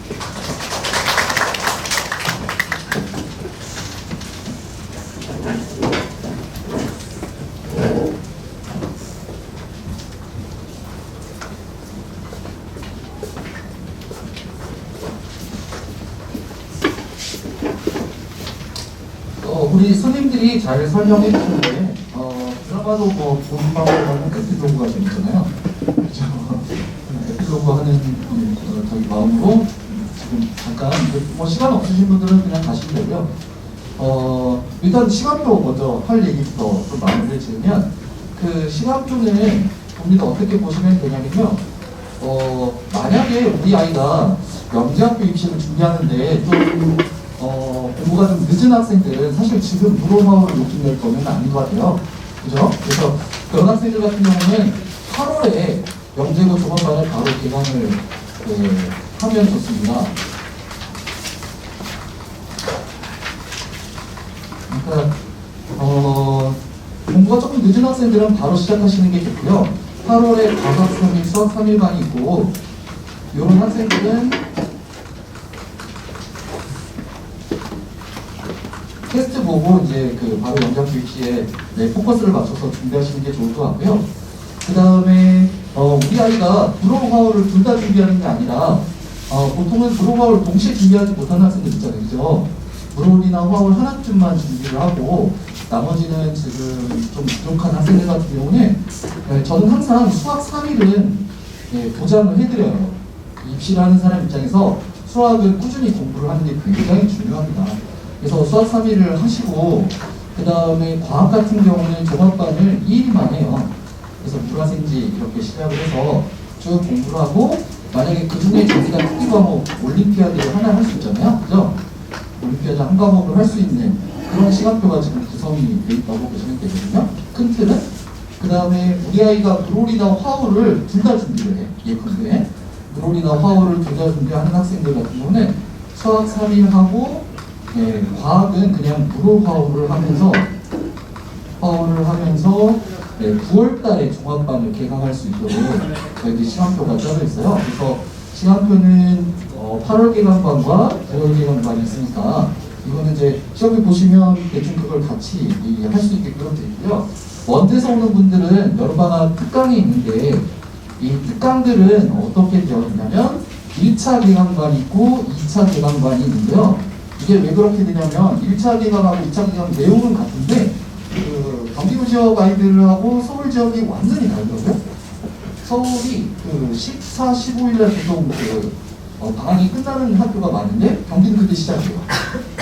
그래가지고 저희들이 어쩔 수 없이 1차 기간과 2차 기간으로 나눠서 특강을 동일한 수업을 반복을 하게 됩니다. 그러면 아마 그 아이들이 1차 기간에서 못 들은 내용은 2차 기간에서 들어도 되게끔 시간표가 구성이 돼 있어서 아마 방학 스케줄하고 크게 머리 많이 썼습니다. 이게. 그래서 크게 무리 없이 아마 들을 수 있을 거다. 이렇게 해서 여름방학, 그 여름 스쿨 뭐 이런 거 전부 연기 스쿨 이런 것들 전부 다 특강 프로그램으로 계획이 되어 있으니까 그걸 참고를 하시면 좋을 것 같고요. 그 다음에 화울 같은 경우는 이명생 반에 어저께 간담회를 저희들이 진행했는데 화울은 저는 이제 우리 선생님들한테 그랬어요. 화울과 물로 있으면 앞으로 어떻게 될지 모르는데 더 이상 늦출 수는 없고 그렇다고 하더라도 아이들이 그냥 물을 화울만 준비를 했으면 애들이 많이 잊어먹죠. 뭐 기말고사 기간 끝나고 나면 거의 다 또 잊어먹고 그런데 보통 저희가 물을 화울을 이렇게 준비를 해보면 마지막에 시험을 집중해서 준비하는 게 확실히 공부가 양이 되거든요. 연습 문제 풀이가 되고 개념을 일주일마다 이렇게 한 번씩 쭉 공부를 하는 것도 훌륭하긴 한데 마지막에 집중적으로 한 1, 2주 이렇게 공부를 하는 게 아이들한테 실력을 늘리는 데 상당히 도움이 됩니다.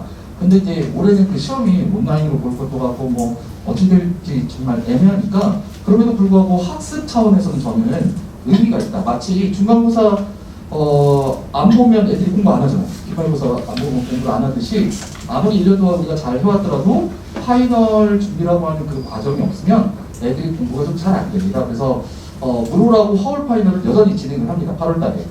그래서 그 화월 같은 경우는 저희들이 그 시간표가 좀 나갔을 텐데 부모님들이 그 총 10회로 저희들이 짠 거예요. 그래서 아마 시간표를 화월은 동일한 수업을 한 5번 정도를 반복하기 때문에 어느 요일인지 선택해서 하실 수가 있다. 자세한 것들은 우리 뒤에서 상담을 해드릴 테니까요. 그렇게 하시고 물 같은 경우도 집중적으로 문제풀이를 할 수 있는 시간표를 그래서 기본적으로 이 물을 화울이 정규반 플러스 정규반 1회 플러스 특강 1회 이런 식으로만 아주 가볍게 구성을 했어요. 그래서 학습을 위한 최소 시간 그러니까 적어도 물을 화울 파이널 때 이 정도 해가지고 화울은 10회 물리 같은 경우도 한 10회 정도 해가지고 아이들이 최소 횟수로 이런 공부들을 한번 마무리하는 아이들이 좋을 거라고 해서 상위권 학생들한테는 나름대로 의미가 있는 프로그램이다 이렇게 생각하고요. 요거 마치고 9월달부터 영재고 종합반에 들어오셔도 올해 보니까 9월달에 중간고사 안 보는 학교들이 많아요. 그죠? 그래서 영재고 종합반을 해도 충분한 시간표가 나올 것 같으니까요. 너무 큰 걱정하지 마시고 그냥 무료화울 준비하시고 그 다음에 9월달에 영재고 종합반 합류하시면 되고요. 그 다음에 그렇지 우리 아이가 조금 부족한 학생들 같은 경우는 바로 영재고 종합반을 하시는 게 여러 가지로 바람직합니다. 제가 이제 시간표 안내는 좀 드렸고요. 입시를 진행하면서 올해 입시 여러 가지 이제 변화들이 있는데 그 우리 선생님들이 뭐 잘 설명을 해주셨지만 첫 번째 아마 그 서류 제가 요 아이들이 요즘에 내신을 6주를 한대요. 왜 그러자 그랬더니 피문중 중2가 뭐 서울영재학교 서류를 거의 떨어졌다며요. 뭐 그런 얘기들이 들려오더라고요. 근데 중2 때 영재학교 서류 다 떨어지더라도 중3은 달라요. 저희 학원에 서울영재학교 중3이 떨어진 사례는 한 명도 없어요. 서류가. 서류 중3이 떨어진 사례는 없으니까 중2를 대상으로 하는 거랑 중3을 대상으로 하는 거랑 좀 다릅니다. 경경대학교 같은 경우 서류를 이번에 이제 많이 탈락을 시켰는데 대부분 중2는 주변에 이렇게 쭉 보시면 중2 경경대로 붙은 애가 거의 없죠. 중2는 거의 경경대로 탈락했어요. 근데 중3은 한 20-30%만 탈락시키고 나머지는 다 서류 붙여줬습니다. 그러니까 중3이 돼서 서류 통과하는 게 그렇게 어려운 건 아니니까 너무 그거에 걱정하실 필요는 없습니다. 대부분 서류가 잘 되고요. 제가 보니까 근데 이 서류에서 자소서를 그렇게 많이 보는 것 같지는 않아요. 왜냐면 자소서는 학원에서 다 써주는 거 알기 때문에 부모가 쓰는 것도 알고 있기 때문에 별로 그렇게 스님들이 잘 안 봅니다. 추천서하고 그 생기부가 굉장히 중요해요. 저희 학원에 어떤 아이가 있었냐면 이 추천서를 학교를 3군데를 냈어요. 보통 저희 아이들이 제가 이번에 우리 부모님들한테는 올해 코로나 때문에 서류를 많이 탈락시킨 거니까 그러니까 추천서를 받을 수 있는 만큼 써라 그랬거든요. 그러니까 부모님들 막 4장, 5장 쓴 부모님들 많이 계시고 이제 그랬는데 이 아이는 한 3장인가 4장인가 썼어요. 근데 두 학교 추천서를 받은 게 대전하고 얘가 예술 경기 이렇게 됐는데 대전하고 예술 추천서를 받은 선생님이 있고 그 다음에 경기 추천서를 받은 선생님이 있는 거예요. 결과는 어떻게 됐냐면 대전하고 예술 추천서를 받은 선생님, 예술이 올해 붙기가 되게 어려웠잖아요. 그 세종예술영재학교 같은 경우가 거의 반을 탈락시켰거든요. 그러니까 서류 통과가 굉장히 어려운데 이 아이는 경기영재학교는 떨어지고 서류가 대전하고 예술은 통과를 한 거예요. 추천서 쓴 선생님만 달라. 이 아이는 뭐 자소서 비슷할 거 아니에요, 그죠? 자소서 비슷하고 그 다음에 생기부 다 똑같은 애인데 근데 추천서를 그 두 학교 는 선생님이 쓴 추천서랑 요 한 학교 쓴 선생님이 쓴 추천서인데 두 학교 쓴 선생님이 쓴 추천서는 붙었는데 한 학교 쓴 선생님 추천서는 탈락한 거예요. 그러니까 추천서가 상당히 중요하다는 걸 아실 수가 있잖아요, 그죠? 그리고 또 한 면은 생기부에 정말 얘는 너무 정직해가지고 그 반에서 왕따 사건이 있었대요. 그래서 이 아이는 정말 양심의 가책을 느낀 거야. 이 아이가 왕따에 가담한 건 아닌데 선생님이 앞에서 그러잖아요. 이건 너희들 전체 책임이야. 뭐 그러면서 이제 이 아이가 너무 순수하고 자기는 정말 잘못을 했구나. 잘못했다는 손을 하고 있을 때 손을 든 거예요. 그래가지고 학폭위가 열렸대요. 그래서 그게 빨간 줄이 그어진 거야. 서류를 5군 제가 너무 걱정돼서 서류를 5군데 넣었거든요. 너무 잘하는 아이예요. 서류 5군데 넣었는데 4군데 다 탈락했어요. 그래도 한 군데 붙어가지고 한 군데 시험 보러 간 거예요. 왜냐면 교과서들이 거의 퍼펙트하거든요. 그런 사례가 있어요. 그러니까 생기부가 얼마나 중요한지 아시겠죠? 그래서 이런 거 있고요. 그 교과 성적은 수학과 부모님들이 모든 과목을 다 잘해야 되냐 그러는데 주요 과목 잘하는 건 맞고요. 특별히 수학과학을 잘하면 상대적으로 괜찮습니다. 그리고 제가 보니까 100분위를 본 것 같아요. 그냥 A면 된다 이 정도가 아니라 학교에서 얼마나 잘하냐 이걸 평가를 한 거예요. 한국과학영재학교 같은 경우 제가 부산에 조사를 해봤어요. 저희 부산에 학교들이 있는데 부산도 마찬가지였더라고요. 한 학교에 2명이 지원을 했는데 그 중에 성적 좋은 애가 뽑히고 그 중에 성적 안 좋은 애가 떨어지고 이런 사례가 허다했어요 올해. 네. 그래서 그러다 보니까 이게 대치동 지역 아이들이 상당히 불리해졌죠. 왜? 피분이나 대청 지원하는 아이들이 되게 많잖아요. 그 중에 괜찮은 등수 뭐 이런 식으로 붙이다 보니까 상당히 그 교과 성적이 중요해져서 지금 부모님들이 이렇게 교과 성적에 최선을 다하고 계시는데 3학년 때는 조금 다르니까 너무 걱정하실 필요는 없다. 그런데 지금 주요 과목은 좀 잘 챙겨야 된다. 그 정도로 여러분 해석하시면 1단계는 좀 될 거라고 보고요. 그 다음에 2단계는 정말로 학교에 따라 달라요. 그러니까 2단계 시험 문제는 제가 느끼기에 서울과 그 밖의 학교 이렇게 나뉘시면 돼요. 서울영재학교 시험 문제가 워낙 독특하고 나머지는 거의 엇비슷합니다. 사실 그냥 배우거나 가르치는 사람 입장에서는 이 학교는 이렇게 뭐 위험은 어떻게 다루고 크게 신경 쓰실 필요가 없습니다. 그러니까 서울과 그 밖의 학교다 이렇게 생각을 하면 되는데 실제로 이 그 밖의 학교들 같은 경우는 의홀이나 화월 정도면 넘치게 사실은 공부를 하는 거예요. 여기 이제 생지 정도만 공부를 해도 어지간히 청취도가 나온 아이들은 떨어질 수가 없어요. 떨어질 수가 없어요. 같은 데서 다 나오거든요. 서울만 조금 독특한데 서울은 이제 그 저희들이 대비의 학습 전략을 별도로 좀 설명을 좀 드려야 시간이 많이 걸리고 그래서 2단계 같은 경우는 일단 성실하면 그 진짜 아까 우리 선생님 말씀하신 게 있잖아요. 성실하면 듣는다. 대전경기학교가 대표적인데 대전경기학교가 올해 시험 문제 중에 어떤 문제가 나오냐면 경사면을 따라가다가 예를 들어 이렇게 하고 물체가 이제 점점 빨라지다가 이런 식으로 해가지고 이런 문제가 나오는데 여기 각 지점에서 자기는 알짜임 구하는 문제가 나왔어요. 이게 사실 이런 종류의 문제는 지금까지 이 대전뿐만 아니라 세종, 그 다음에 서울, 그 다음에 대구 모든 학교에서 한 번쯤 다룬 주제예요. 그렇기 때문에 영재학교에서 우리가 저희들이 가르칠 때 수업 시간에도 수업 시간에 하거든요. 당연히 데일리 테스트로 됐겠죠. 월말고사로도 됐어요. 모의고사로도 됐어요. 근데 틀려간 거예요. 이거는요, 이렇게 틀려갖고 오잖아요. 틀려갖고 왔으면 제가 위로를 해줘야 되잖아요. 괜찮아, 괜찮아. 근데 위로가 안 돼요. 야, 이 새끼야부터 나와요. 너 뭐야. 그러니까 애들이 실제로 그 수업 시간에 배운 거를 제대로만 소화하게 하면 틀림없이 있습니다. 근데 애들이 오답 체크를 안 해요, 거의. 그렇게 하라고 해도 말을 안 들어요. 그래서 제가 올해는 오답 체크를 강제로 할 수 있는 프로그램, 이런 것들을 지금 생각하고 있어요. 그래서 2단계는 사실 아이들이 기본을 제대로 갖추면 떨어질 수가 없는 시험이에요. 그러니까 애들이 그 1단계가 올해 굉장히 중요해졌고요. 2단계는 굉장히 약화가 돼요. 부모님이 아까 경쟁률인데 우리 선생님들이 막 시간이 없으니까 빨리빨리 하고 넘어가서 그러는데 서울영재고가 올해 430명 시험장에 나타났다니까요. 이 중에 200명은 2학년일 거예요.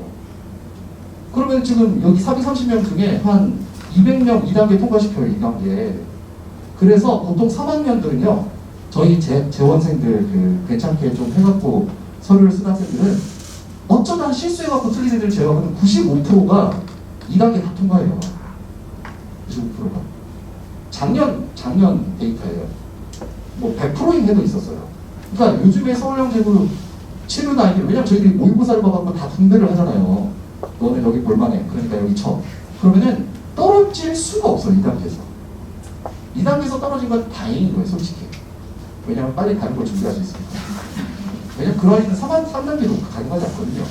그러니까 이게 그렇고요. 작년에 경기가 그 시험장에 한 600명 나타났다, 300명 나타났다, 400명 정도 나타났는데 저희 아이들 그 2단계 통과율이 85%였거든요. 왜 그러냐면은 이게 경기 지역에는 서류만 좋은 애들도 있어요. 무슨 말씀인지 아시죠? 수학과 같은 부분은 약하고 서류만 괜찮은 애들이 있다. 그 애들 뽑아줘요. 근데 막상 2단계 시험 보면 떨어진다니까요. 허수가 많아요. 그래서 착실하게 학원에서 공부를 하고 2단계를 시험 친 경기, 그래 너는 그래도 경기 갈만해, 시험 치자, 이렇게 해갖고 떨어지는 비율은 거의 없다고 보시면 돼요. 올해는 300명밖에 시험을 안 봤기 때문에 저는 95% 예상하고 있어요. 이번에 시험 본 아이들 중에 어지간하면 경기는 지금 통과할 거다, 이렇게 생각을 하고 있는 거죠. 그래서 2단계가 제가 이렇게 말씀드리는 게 저희들이 통과시키기가 가장 어려웠던 게 세종이에요. 세종 통과시키기가 가장 어려웠어요. 왜냐하면 세종은 작년에 1,400명이 시험장에 나타났단 말이에요. 이 중에 한 200명 통과시키는데 이게 쉽지가 않겠죠. 난이도가 그렇게 어렵지도 않은데. 그런데 올해는 세종에 한 400명밖에 안, 500명인가? 그 정도밖에 안 나타나서 올해 저는 뭐 세종은 작년보다 훨씬 더 통과율이 높아질 것이다. 그러니까 이런 말씀을 드리는 거는 2단계가 성실하게만 공부하면 아이들이 예습복습 잘하면 2단계가 문제가 되지 않는 앞으로. 2단계에서 떨어지는 거는 어쩔 수 없다. 이거는 그 자기 엄마 탓일 거야. 엄마 아빠 탓이니까 애를 탓하시면 안 돼요. 네, 그렇게 가면 되고 그 2단계는 크게 우리가 그러니까 1단계 지금 서류 통과시키기가 좀 어려워졌고요. 여기 통과하고 나면 2단계는 그렇게 어렵지 않을 수 있다. 그냥 본격적인 경쟁이 이게 3단계가 될 것이다. 이렇게 여러분 예상하시면 돼요.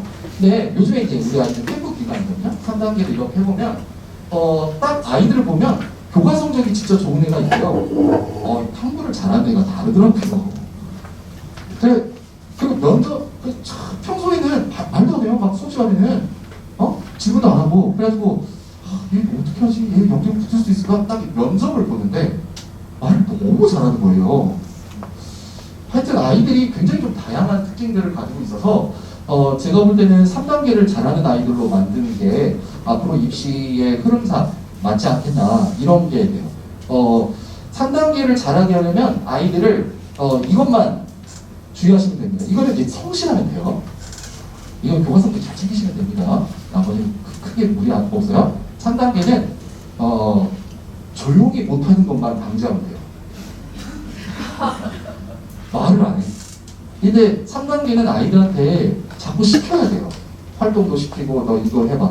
말해볼래? 이렇게 해서 저희들이 지도를 하게 됩니다. 그래서 이 3단계는 정말 그 학원의 분위기가 너무너무 중요해요. 아이들이 어떤 분위기로 학습을 이끌어가느냐. 그게 몸에 배어야 실제로 3단계를 잘할 수가 있겠죠. 그래서 몸에 배게 해야 된다는 거예요. 잠깐은 속일 수 있어도 하루 종일은 속이기 어려워요. 그죠? 옛날에는 1박 2일을 했거든요. 하루는 바짝 긴장해요. 밥 먹고 나면 다 사라져 애들은. 그러면 그때부터는 애들의 몇 명이 다 보여요. 캠프 때 제가 캠프 준비를 하잖아요. 우리 학원에서 하는 아이들도 있지만 이제 캠프 때만은 왜 그 대치동 유명한 학원 가서 하자. 그리고 이제 지역에서 올라오는 애들이 있어요. 딱 수업을 하는데 제가 살짝 이기적인 것 같은데 세상에 첫 수업을 느끼겠어요. 실험 같은 걸 하거나 그럴 때. 그럼 제 눈에 보이는데 캠프 그 선생님들한테는 안 보이겠어요? 그러니까 이게 3단계는 제 느낌에는 우수한 애들을 뽑는다. 이거보다 2단계 때 이게 어느 정도 검증이 됐잖아요. 3단계 때는 정서적으로 문제가 있거나 이런 애들 좀 걸러내야겠다. 이런 생각들을 좀 근데 실제로 걸러질 것 같아요. 그래서 3단계는 속일 수가 없다. 그래서 아이들을 평소에 그렇게 그 제대로 된 학습 습관과 제대로 된 능력을 갖도록 지도하는 게 굉장히 중요하다. 그래서 학원의 분위기가 너무너무 중요한 거고요. 학원이 선생님들이 어떻게 지도하는가가 굉장히 중요하다. 요거를 좀 말씀드리고 싶습니다. 그리고 그래서 저희 학원 같은 경우는 제가 이제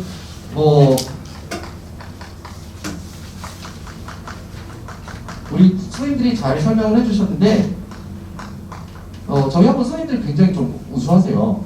제 가치관 자체가 저는 본인도 오크쇼트라는 사람을 잘 아실지 모르겠는데 오리때가 비상하는 까닭은 우두머리가 비상하기 때문이다. 사실은 아이들한테 공부하는 스킬을 가르치고 내용을 가르치는 것보다 더 중요한 건 선생님들 자체가 공부하는 사람이고 선생님들 자체가 논리적 사고를 할 수 있는 사람이고 선생님들 자체가 수학을 즐기고 과학을 즐길 수 있는 사람이어야 된다고 생각을 해요.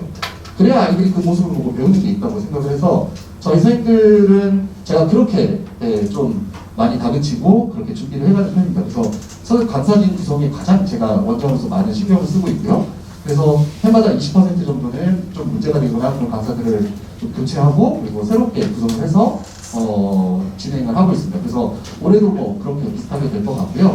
그 다음에 프로그램 같은 경우는 제가 저희 다운교육의 장점을 말씀드리고 싶으면 저는 한 해도 똑같은 프로그램을 똑같이 하면서 그러니까 아까 우리 부원장님이 말씀해 주신 건 작년에 했던 프로그램들이에요. 그런데 우리 선생님들하고 지금 계속 논의하고 있는 건 뭐냐면 아이들이 변하고 있어요. 정말 아이들이 많이 바뀌고 있습니다. 그래서 그 바뀐 아이들의 경우 예전에 말씀드렸죠? 제가 설명회 때마다 말씀드리는데 아이들이 정말 시험을 열심히 보거든요. 점수를 잘 받고자 하는 욕구는 너무너무 강해요. 근데 뒤돌아서 오답 체크를 하는 숫자는 점점 줄어들고 있어요.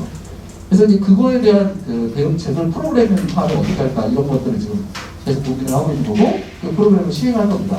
교재를 우리 선생님들이 단 한 번도 똑같은 교재를 써본 적이 없어요. 해마다 업그레이드를 하고 새롭게 구성을 해서 이걸 가르치고 그래서 프로그램도 그렇고 정말 책임지고 아이들을 지도하기 위해서 최선을 다한다. 이 정도 말씀드리면 아마 부모님들이 이해하실 수 있지 않을까 이렇게 생각을 하고요.